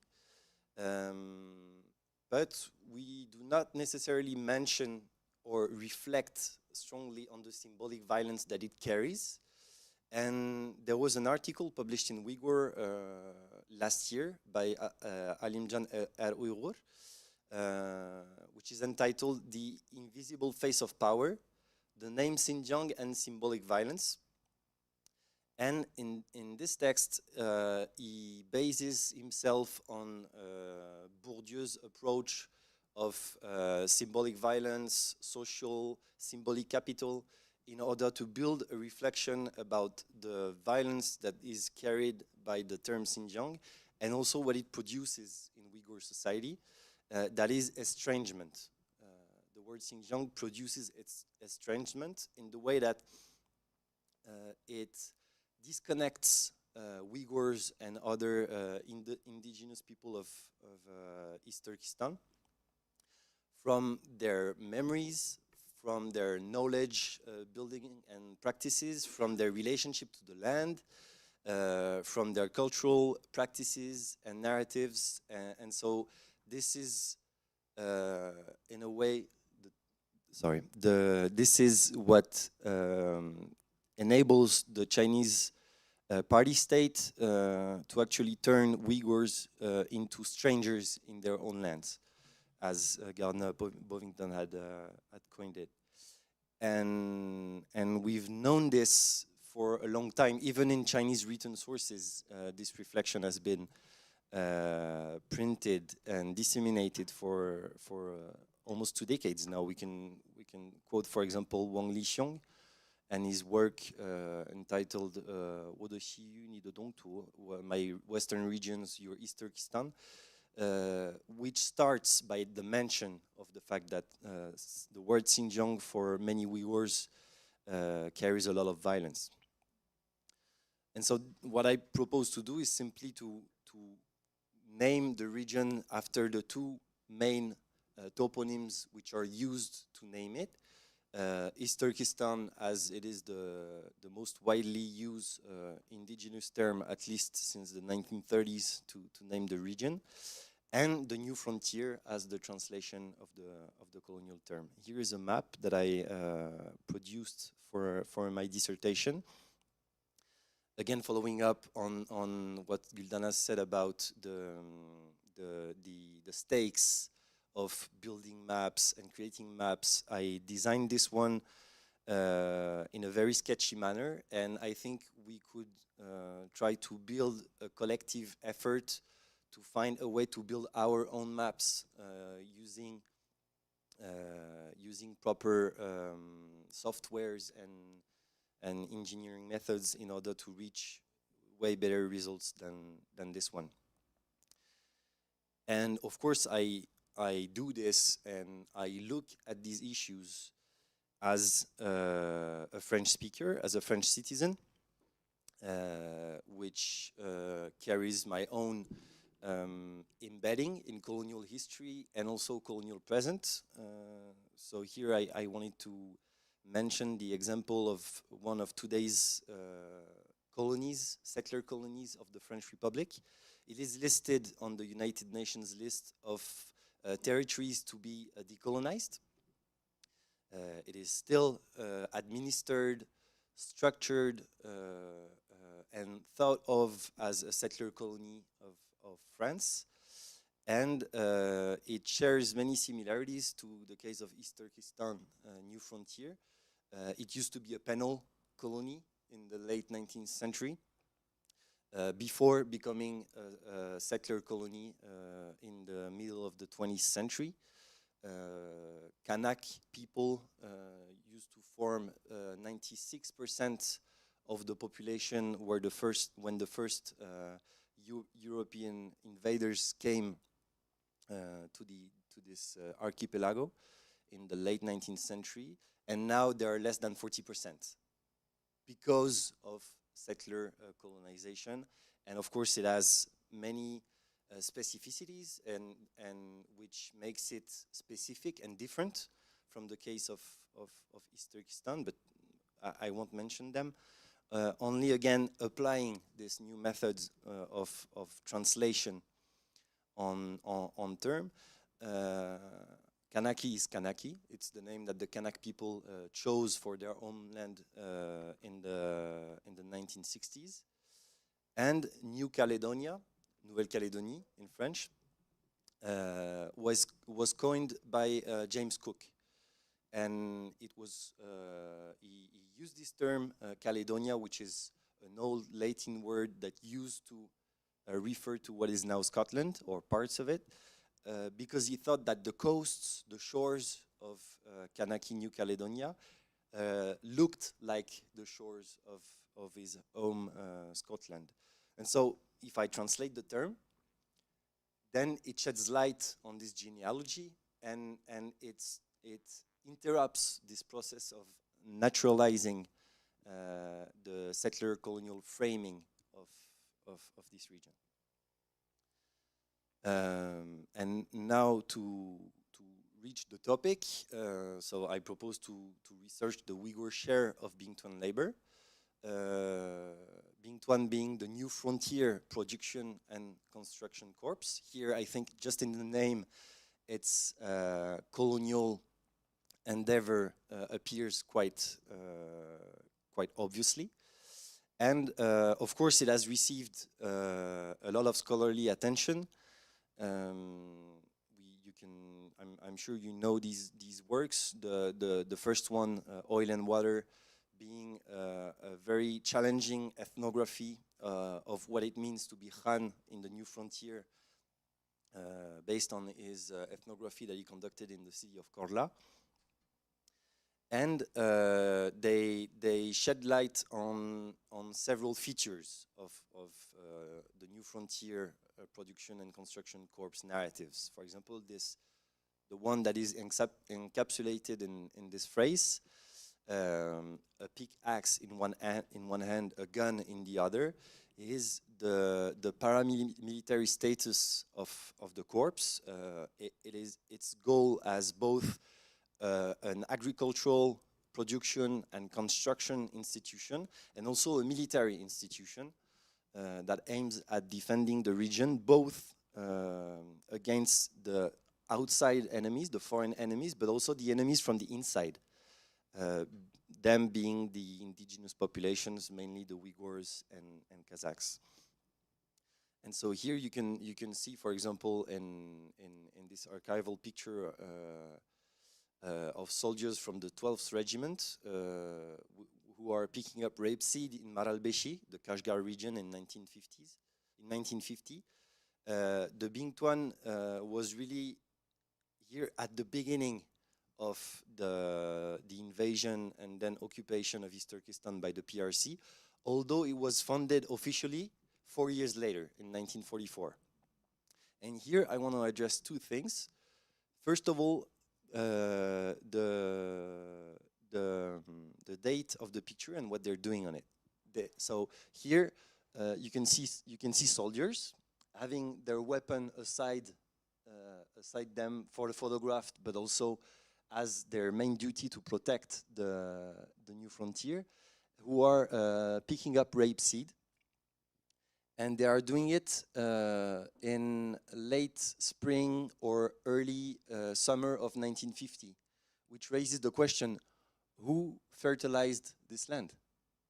In East Turkestan, especially in the Tarim Basin, you cannot grow crops unless you build irrigation canals, fertilize the land, and which is a process that is very long. Uyghurs have been carrying it on for centuries now. It is what, for instance, French archaeologist Jean-Paul Loub calls an oasis ecosystem. It is very complex. And here you can see that just a few months after having arrived and occupied the land, they are already picking up crops. So that is one first question that I want to raise, and I will try to address it later. And the second one is the name of the website, Huyang, which is the Chinese word for the Uyghur word Torak, which is poplar tree. And that is another hint at what the corps as an institution is trying to become. It is trying to become indigenous. It is presenting itself as indigenous to the land, and in order to do so, it does what, for instance, European or American settlers have done elsewhere. It is picking up symbols, appropriating them, and turning them into something else. And so now in the corps propaganda documents, in the videos, they talk, for example, of the poplar spirit of the Bingtuan, in order to embed it in the ecological toponymy of the region. But it is not the only spirit that the Bingtuan tackles. It also, and this is from Tom Cliff, puts forward its constructor spirit, Jinshe. And so you can see it, for example, when like educated youth who have been sent from Shanghai, for most of them, to East Turkestan, to the new frontier, to help the Bingtuan in its constructing endeavor. You can see them building a factory. And you can see this constructor spirit as a type of both civilizational and also a modernization endeavor, one that you can find, for instance, in many French colonies, both in the past and present. Here, probably Algeria under French colonial rule would be a very good example of how the colonial, the settlers introduce themselves as the people who bring modernity to the backward indigenous populations, as, for instance, this photo tries to show it. You know, Uyghurs being passive receptors of these new tractors which are brought by Khan staff of the Bingtuan. Here you can see working together in a tractor factory. That's one of the very few pictures that I found where you cannot tell who is teaching who how to produce modern goods. Because as this photo shows, for most of the visual archives of the New Frontier Corps, the Khan teach the Uyghurs about the new methods and the new modern ways of living off the land. And I think this is very important, especially to consider in a settler colonial approach, because there is this question of settling and unsettling. Settling the land by unsettling the very complex set of relations that the indigenous people were maintaining with the land. And here it is, and this is what, for instance, Millward says as a conclusion to his chapter on the Mao era, a very distinct aspect of Uyghur Maoist history and Chinese history, because in the Uyghur or Kazakh Maoist history, there is this notion of the Han have brought modernity and modern fashion in their land, and they have taught them how to give up their backward ways of thinking and of living off the land. And now let's look at labor. So in a few photos, you can actually see Uyghurs in numbers in the corps staff. Just like in this one, you have Burhan Shahidi visiting the 3rd Division in the Kashgar region in the 1950s. And this depicts, I think, one part of the Bingtuan that we do not really think of too often. That is the Uyghur share of Bingtuan, the Uyghur side of Bingtuan. And I would be interested in learning more about the Kazakh side of Bingtuan, obviously. But here, with the sources I collected, the approach was to recenter the focus on Uyghur narratives. So I did so thanks to the field work I conducted in Istanbul, both alone and with my partner, and again relying on the sources I mentioned earlier. And these sources are first stories of migration, Hicret Hikayeleri, which were written in Turkish in the city of Kayseri by someone, a man originary from the city of Yarkand, named in his Turkish name Mehmet Kasım Can Türk. And this source covers the period of 1949-1961, because in 1961, Mehmet Kasım Can Türk and around 400 people of the city and region of Yarkand fled first to Afghanistan and then to Turkey in 1965, where they founded one of the most numerous and enduring Uyghur diasporic communities of Turkey, being the diaspora of Kayseri.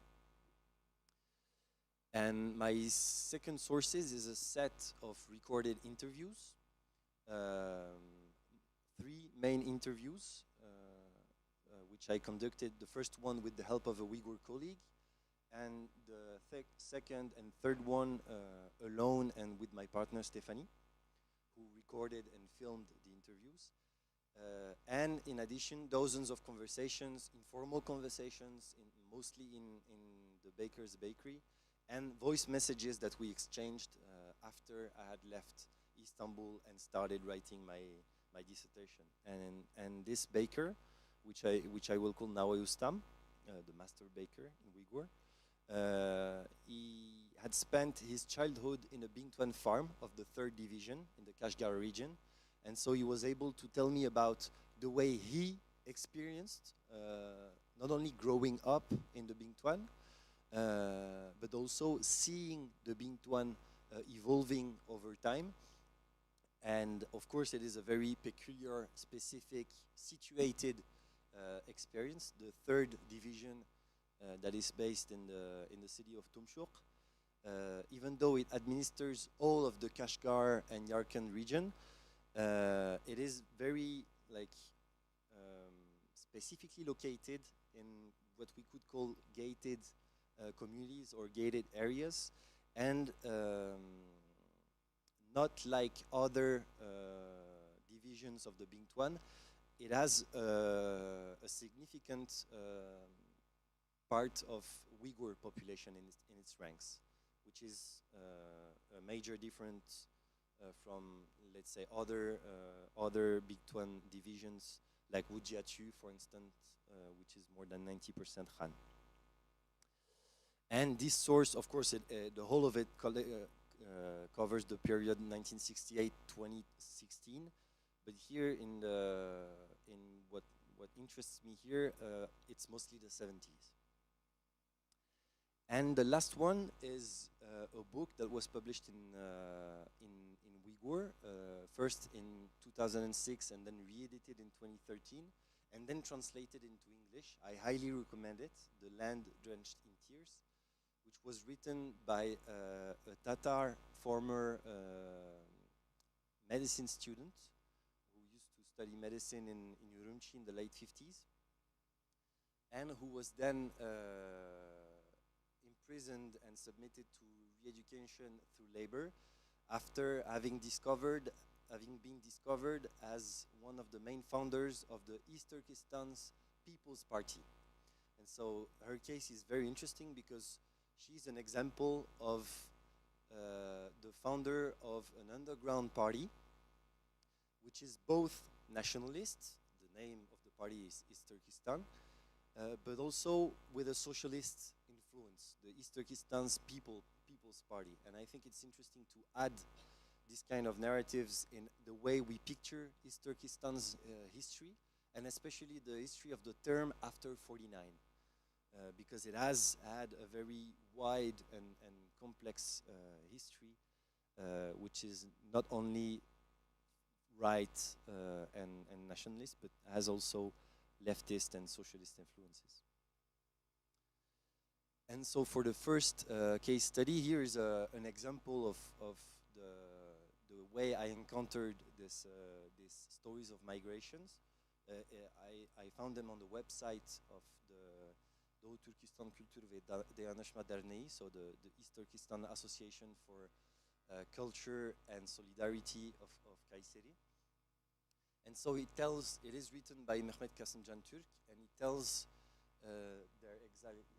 Sorry, and it tells about not only the exile of himself and his community, first to Afghanistan and Turkey, but also about the context that preceded the exile. And so he describes quite often in large descriptions of what's happening after 1949. And it is very interesting because he talks about the land reform, and he brings forward this narrative that the most fertile land of the Kashgar region, it was appropriated by the Bingtuan. And so it is a major departure from the Han Chinese Bingtuan and official narratives, which say that the Bingtuan actually opened up wasteland, land that was not cultivated before. And so Mehmet Kasım, he says, well, they divided the land. Each family was received between 5 mo and 20 mo of land, but the Bingtuan appropriated the most fertile parts of these lands. And he tells sometimes in great details about the police state that was put in place during the 50s, especially after 58. And he mentioned these two programs, which I think are really interesting. The 8 aylık and 6 aylık öğreniş. So 8-month and 6-month education programs, which were meant to re-educate not only local nationalists, but also religious elites, former school teachers. And this raises the question, what were they doing in these education camps, as he mentions them. The names of the programs, he names them in Uyghur, but the camps, he says eğitim kampları, so education camps in Turkish.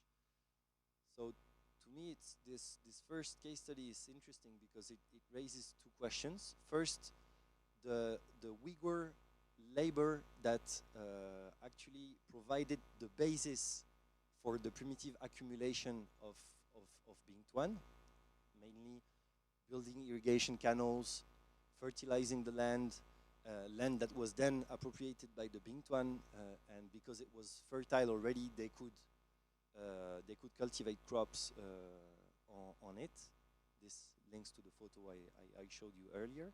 And the second question is the start of re-education campaigns and camps, especially in the Kashgar region, where we have very few sources and narratives describing these programs and camps. And for the second case study, so here you can see the hands of Nawe Ustam, of the baker I was lucky enough to meet and interview in Istanbul. And so his story takes place in the Kashgar region, but the very eastern part of the Kashgar region, that is home of the third division of the New Frontier Corps. He especially spent his life, his childhood in the 53rd Regiment of the New Frontier Corps, and his descriptions are particularly interesting because of the place first. So the third division, in his official website and propaganda documents, they claim that they opened up wasteland in the area of Tumshuk, which is circled in red on the map, and this area was kind of empty land before they arrived on it. And Nawayustam, he describes how actually they were poplar tree forests. This region was mostly ecologically populated by poplar trees, and it was home of the Dolan Uyghurs. And here it's interesting because we dive into one of the complexities of the settler-colonial relationship that I was talking about earlier, because these Dolan Uyghurs, the place where they were living in was completely transformed and dislocated by the arrival of the Bingtuan. But this dislocation, this transformation, it was in part the produce of Uyghur labor, but not necessarily Dolan Uyghurs, but Uyghurs coming from outside this area, mostly Uyghurs fleeing the famine of the Great Leap Forward, like my baker's family, who did so in order to survive. They went to the New Frontier Corps because they knew that they could find work there, and also because of the forests, they knew that they could cut trees and sell them, which was one of the very few private activities that was still authorized by Mao era policies. And so you see, they enabled the third division to settle in the area. When he and his family arrived there, he was around 10 years old. He said there were almost no Chinese at the time. We were only Uyghurs. There were mostly retired soldiers. There were what he called the Laogai Dui, so the team of re-education through labor. And later, more and more Laogai prisoners were brought in, and more Han Chinese settled, and then it became what it is today. That is a division that has like around 40% of its staff that is non-Chinese, but the majority that is Han Chinese, and that produces cotton in great quantity. The brand, for example, Kunshan, sells the cotton that was made in this area. And now, because I'm running out of time, I'll finish with the third case study. So, for the first and second case studies, we were in the Kashgar broader, greater area, right? Kashgar, Yarkand, and here with Soyungul Chanishev's memoir, we actually go to the northern frontier, what could be a translation for Beijing. So the northern part of East Turkestan. She was sent to re-education through labor in the area of Wujiachu, which is a Chinese settlement that is close to Urumqi.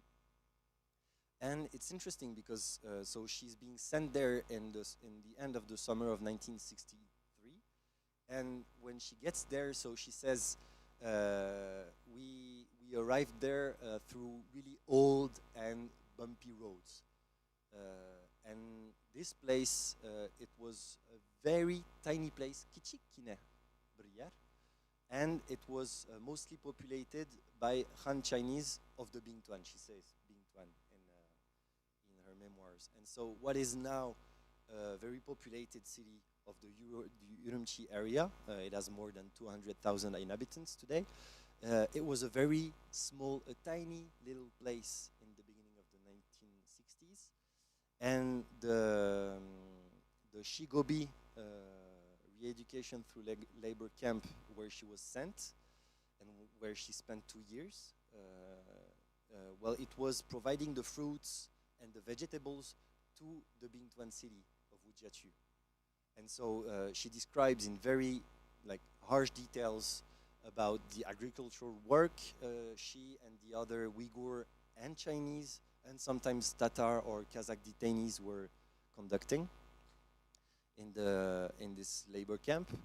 And again, she provides a narrative that really again raises the question of the complexity of power relations. In many instances of her descriptions, for example, she recalls Kazakh militians doing the policing labor around the Bingtuan or in communes, in people's communes.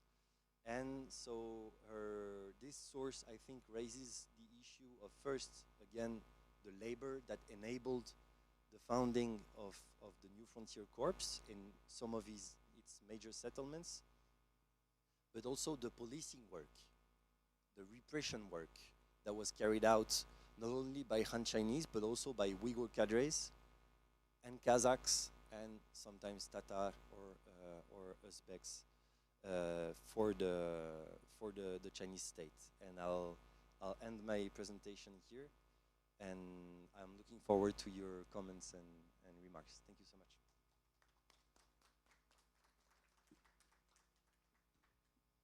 Thank you so much. Thank you so much, Leo. Yeah, I have found the Uyghur share of the labor in Bingtuan in your PhD thesis, and here today you gave more interesting details. So yeah, until today, the vast majority. Yeah, I use before giving the floor to the public.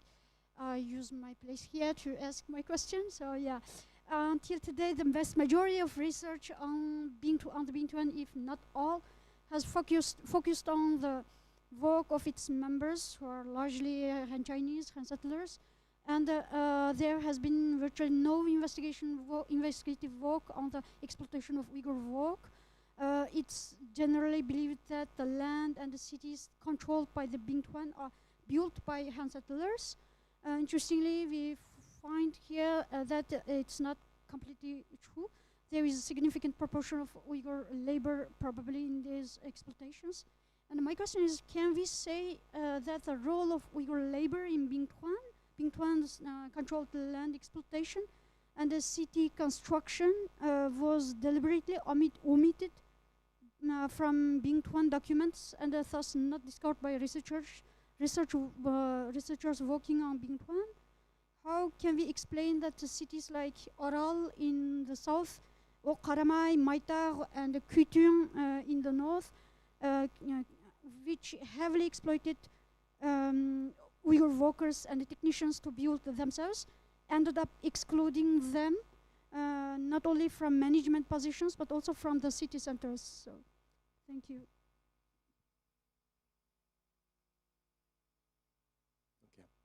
Thank you, Dinur, for this question. What I can say at this stage of the research is that I think oral history, especially in Uyghur language, is what lacks in every study of the Bingtuan, and so this is, I think, one of the keys. You mentioned oil cities like Karamay.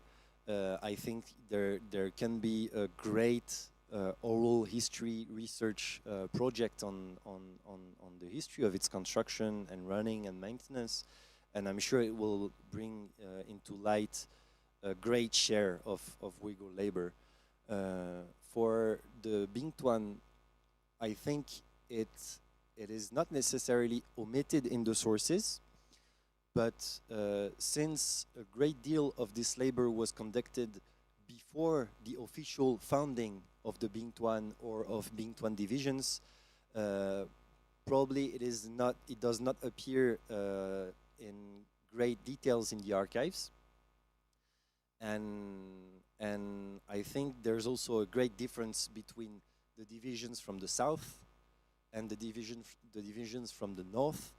And as most of you know, it is, and or at least it used to be, much easier to access the northern cities of East Turkestan to conduct research there. And I think this is also what explains this absence of Uyghur labor in Bingtuan oriented research, because to address it properly, well, you have to go to the south, and it is impossible.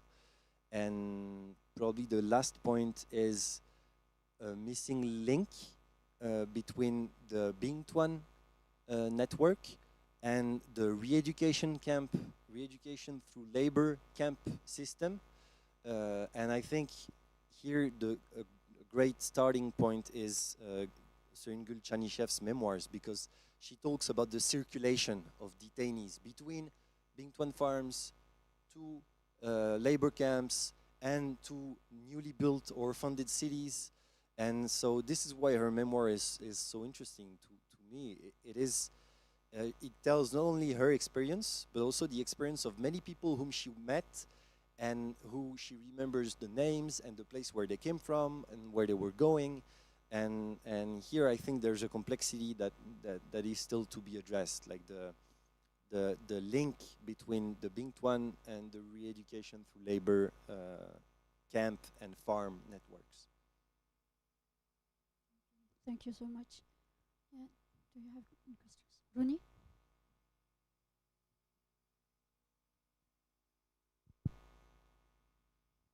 Thank you for a really great talk. I think it's such an important topic, and I was really happy to see you approach it like this. I also really want to commend you for your use of contemporary Uyghur literature, contemporary Uyghur scholars' work published in Uyghur, because I think there's an enormous amount of really great work there that doesn't get the attention that it needs, in part because there are too many, even in the Uyghur studies circles, who don't read Uyghur well enough to be able to use the material.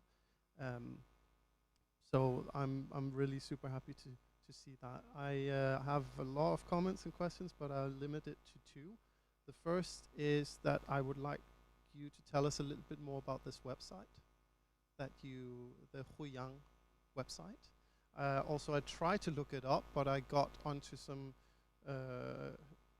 company, Zhenjiang City Huyang Electric Company Limited. So I don't know if there's something I'm doing wrong in that with the address that you wrote up. But if you can tell us a little bit about the website as a source and what is on there, I thought that looked fascinating. And then the second thing is, if you could tell us a little bit more about the role of water rather than land, because I think it's very compelling that you make the argument, and we see this, of course, also we see it in Palestine, we see it in so many settler colonial places, a land without a people as this notion for a people without a land, or for a people that is expanding in that sense. So, you say they call it an empty land in their official narratives, but de facto they are shown to take the best land. But of course, in a very arid area, such as East Turkestan, water plays an enormous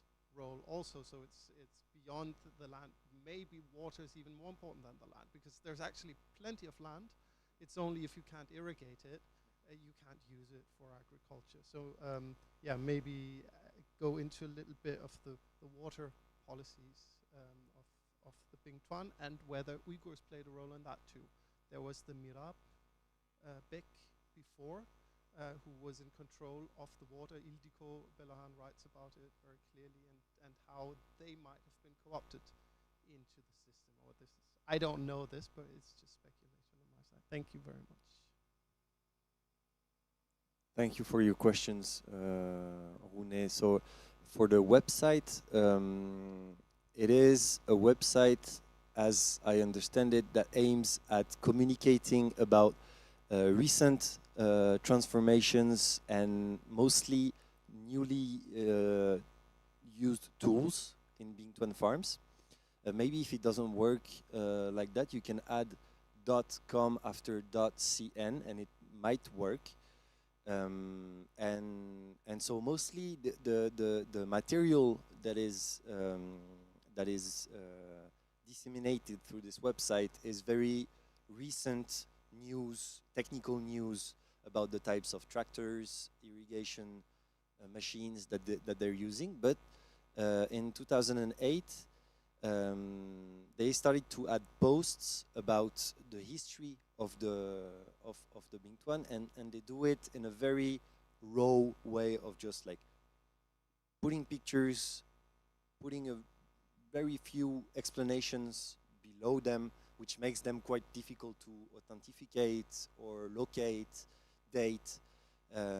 And sometimes they put slogans below the photos, which I'm sure they think really represents the spirits of the Bingtuan. So these photo archives, I think, are destined to mostly Chinese, probably insiders of the Bingtuan audience, which is interesting. But in addition, you can find a lot of other material in Chinese. There's a new documentary series about the Bingtuan in 100 episodes with a lot of archival material in it. And so it's interesting to see the links between the two. But this website might be of even better use for contemporary research than for historical research. And for water, I can only at this stage I can only talk about what I found in the sources, and actually the baker didn't talk about it that much. He really talked about fertilizing the fields, bringing manure to the fields. This was a task that he was that he carried on for years. Building, like making bricks to build buildings. He has funny ways to mention it. For instance, he talks about the day Mao died, saying Mao kapur elgen charda. So when Mao the pagan died, me and my brother, we were building bricks. And then he goes on and on to how they built schools and buildings for the Bingtuan, etc. And so the source that mentions in more details water is Soyungul Chanishev's memoirs, where she mentions it in several areas, but the one I recall the best is building and repairing an irrigation canal in the Wujiachu area. And there she says that there are hundreds of Uyghur workers, and that she meets people she hadn't seen for 5 or 6 years, people she knew from the Uyghur and Tatar communities of Urumqi. And it's interesting because she mentions how different these people are from one another. They are like common law convicts, they are political detainees, workers, intellectuals, former soldiers, and so this is interesting. But you're right, water is one of the key directions into which I should dig for this research. But unfortunately, now at this stage, I can't tell you more about it.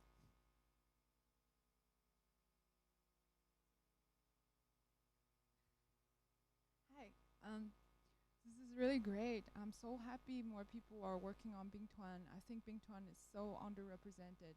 Bingtuan, I really think that there's a lot we can do, right? With Bingtuan, that's the way they incorporate local laborers and then also racially differentiating them and use them in such an exploitative way is, and then incorporating them in the whole like socialist revolutionary project as a settler colonial process. This is why Chinese settler colonialism is so successful, is to be able to kind of like appropriate the narrative and then making it about such a like benefiting the local people in some way. So I think our research is really complement each other. so well. In Europe, focusing on the southern part, I'm focusing on the northern part, I feel like when I was working with the sources, I found it really challenging to sometimes I wonder if these people or the people I interviewed, they are also working on Bingtuan's land, because it's really hard to tell sometimes.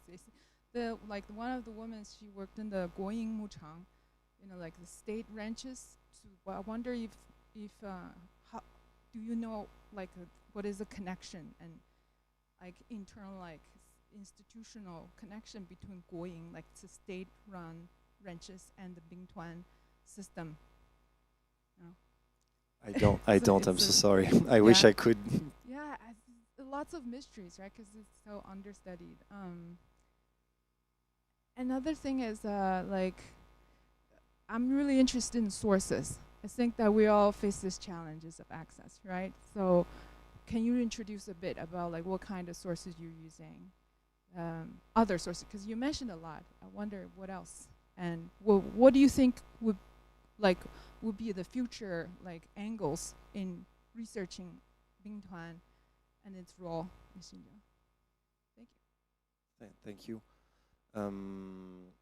Well, I found out that in the Uyghur diaspora, not only in Turkey but also in basically everywhere, if you start asking questions and looking for people and working with people, you can find a lot of sources, testimonies, narratives of people who worked very closely with the Bingtuan, or of people who can tell a lot about their family's fate during the Mao era. And this is also what makes me want to dig in this direction, even though my training is more about the current and contemporaneous issues, because these people are here, and so I think conducting oral interviews, working in teams with Uyghur colleagues in the diaspora is probably the most productive way, being working abroad as we are for most of us. Now for the Bingtuan, I try to use on textual sources, which I mainly find online. But here the challenge I face is my very limited level of Chinese, which requires me to read with a dictionary in hand. And so it takes me forever to read texts, and so I'm able to read a very limited number of sources.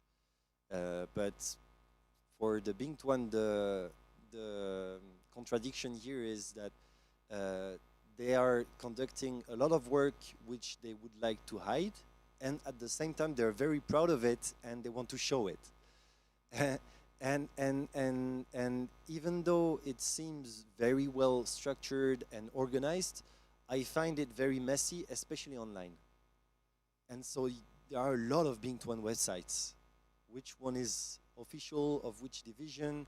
Sometimes it's hard to tell, but there's a lot of documentation to be found, I think, online. And so these two directions would be the ones that I would go for, but of course conducting interviews and working with people by talking in Uyghur for me is much more accessible.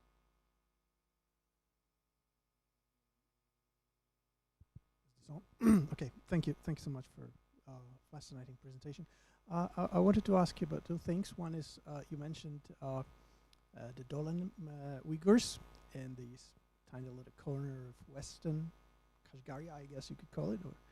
Or, can you tell us a little bit more about that, and how did your the person you talked to, who informed you about that, remember those people? How did he refer to them? What was his relationship to the whole idea of there being some other form of Uyghurness there? And the second question I have is, in the official statistics of the Chinese Islamic Association, in the section devoted to Xinjiang, there is a subsection devoted to mosques and imams employed in the Bingtuan. Can you tell me something about the role of Islam and the official Islamic institutions of the Chinese state within Bingtuan? How does that work? Because I always found it quite perplexing, given the very nature of Bingtuan. Thank you. Very interesting question. I had not thought of it. Very interesting direction in which I'll try to dig as well. I think your two questions are linked, at least in the way my contact Nawai Ustam told me about it. So it's a very brief part of one of our conversations. He says he's trying to describe the Tumshuk area and these poplar forests to me, and he says, well, back then the people who lived there, they were mostly Dolan, and then he adds this very short description. Dolan digen okumran kunde muzika çaldıran kharkan. So the Dolan, the people who are not educated and who play music all day. And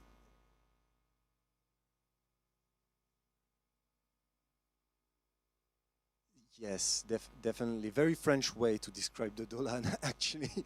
But here I think what's important is what he means by uneducated. Because for him, uneducated in this context, I think, means they didn't attend religious education or what he thinks is proper religious education.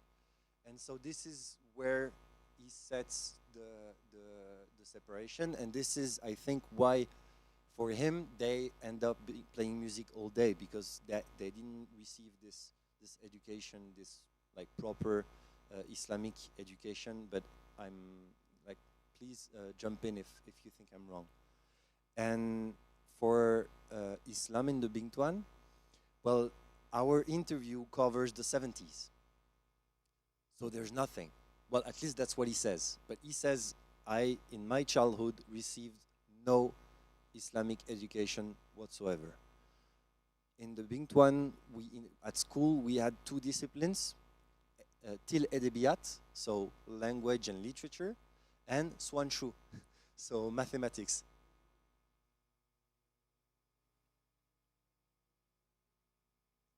It is, and that's one of the complexities of the before, during, and after Mao era, and especially the generations who grew up during the Mao era. And then, for him, for instance, one of the things he brought up was he learned to write in the new script, so in the Latin version of Uyghur, which was introduced in the late 50s.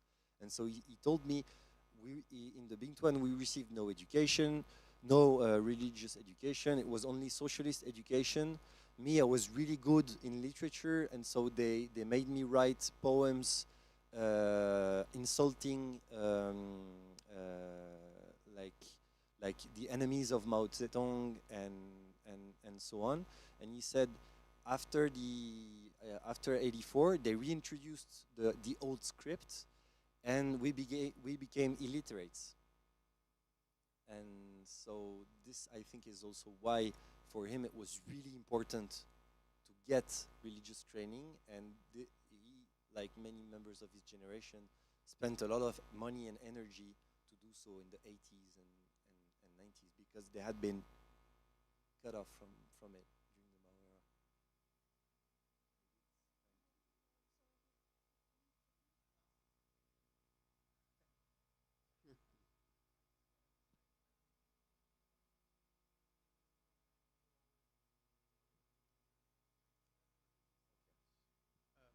I might be wrong, but especially since he is from the Bingtuan, I think this is an internalization of the colonial narrative focused on worldly schooling, basically. Thank you very much, Leo, for this presentation, and thank you to all also. Just before ending this session, I would like to address to the participants online participants, and the second speaker Zarina, we will not do the online live stream, and also the session, the culture session also. We will not do the live streaming. So I would like to say bye to the online participants and see you tomorrow. Come back tomorrow morning for the sessions of tomorrow. And thank you so much, Leo, and we will welcome Zarina, our second speaker. Thank you so much.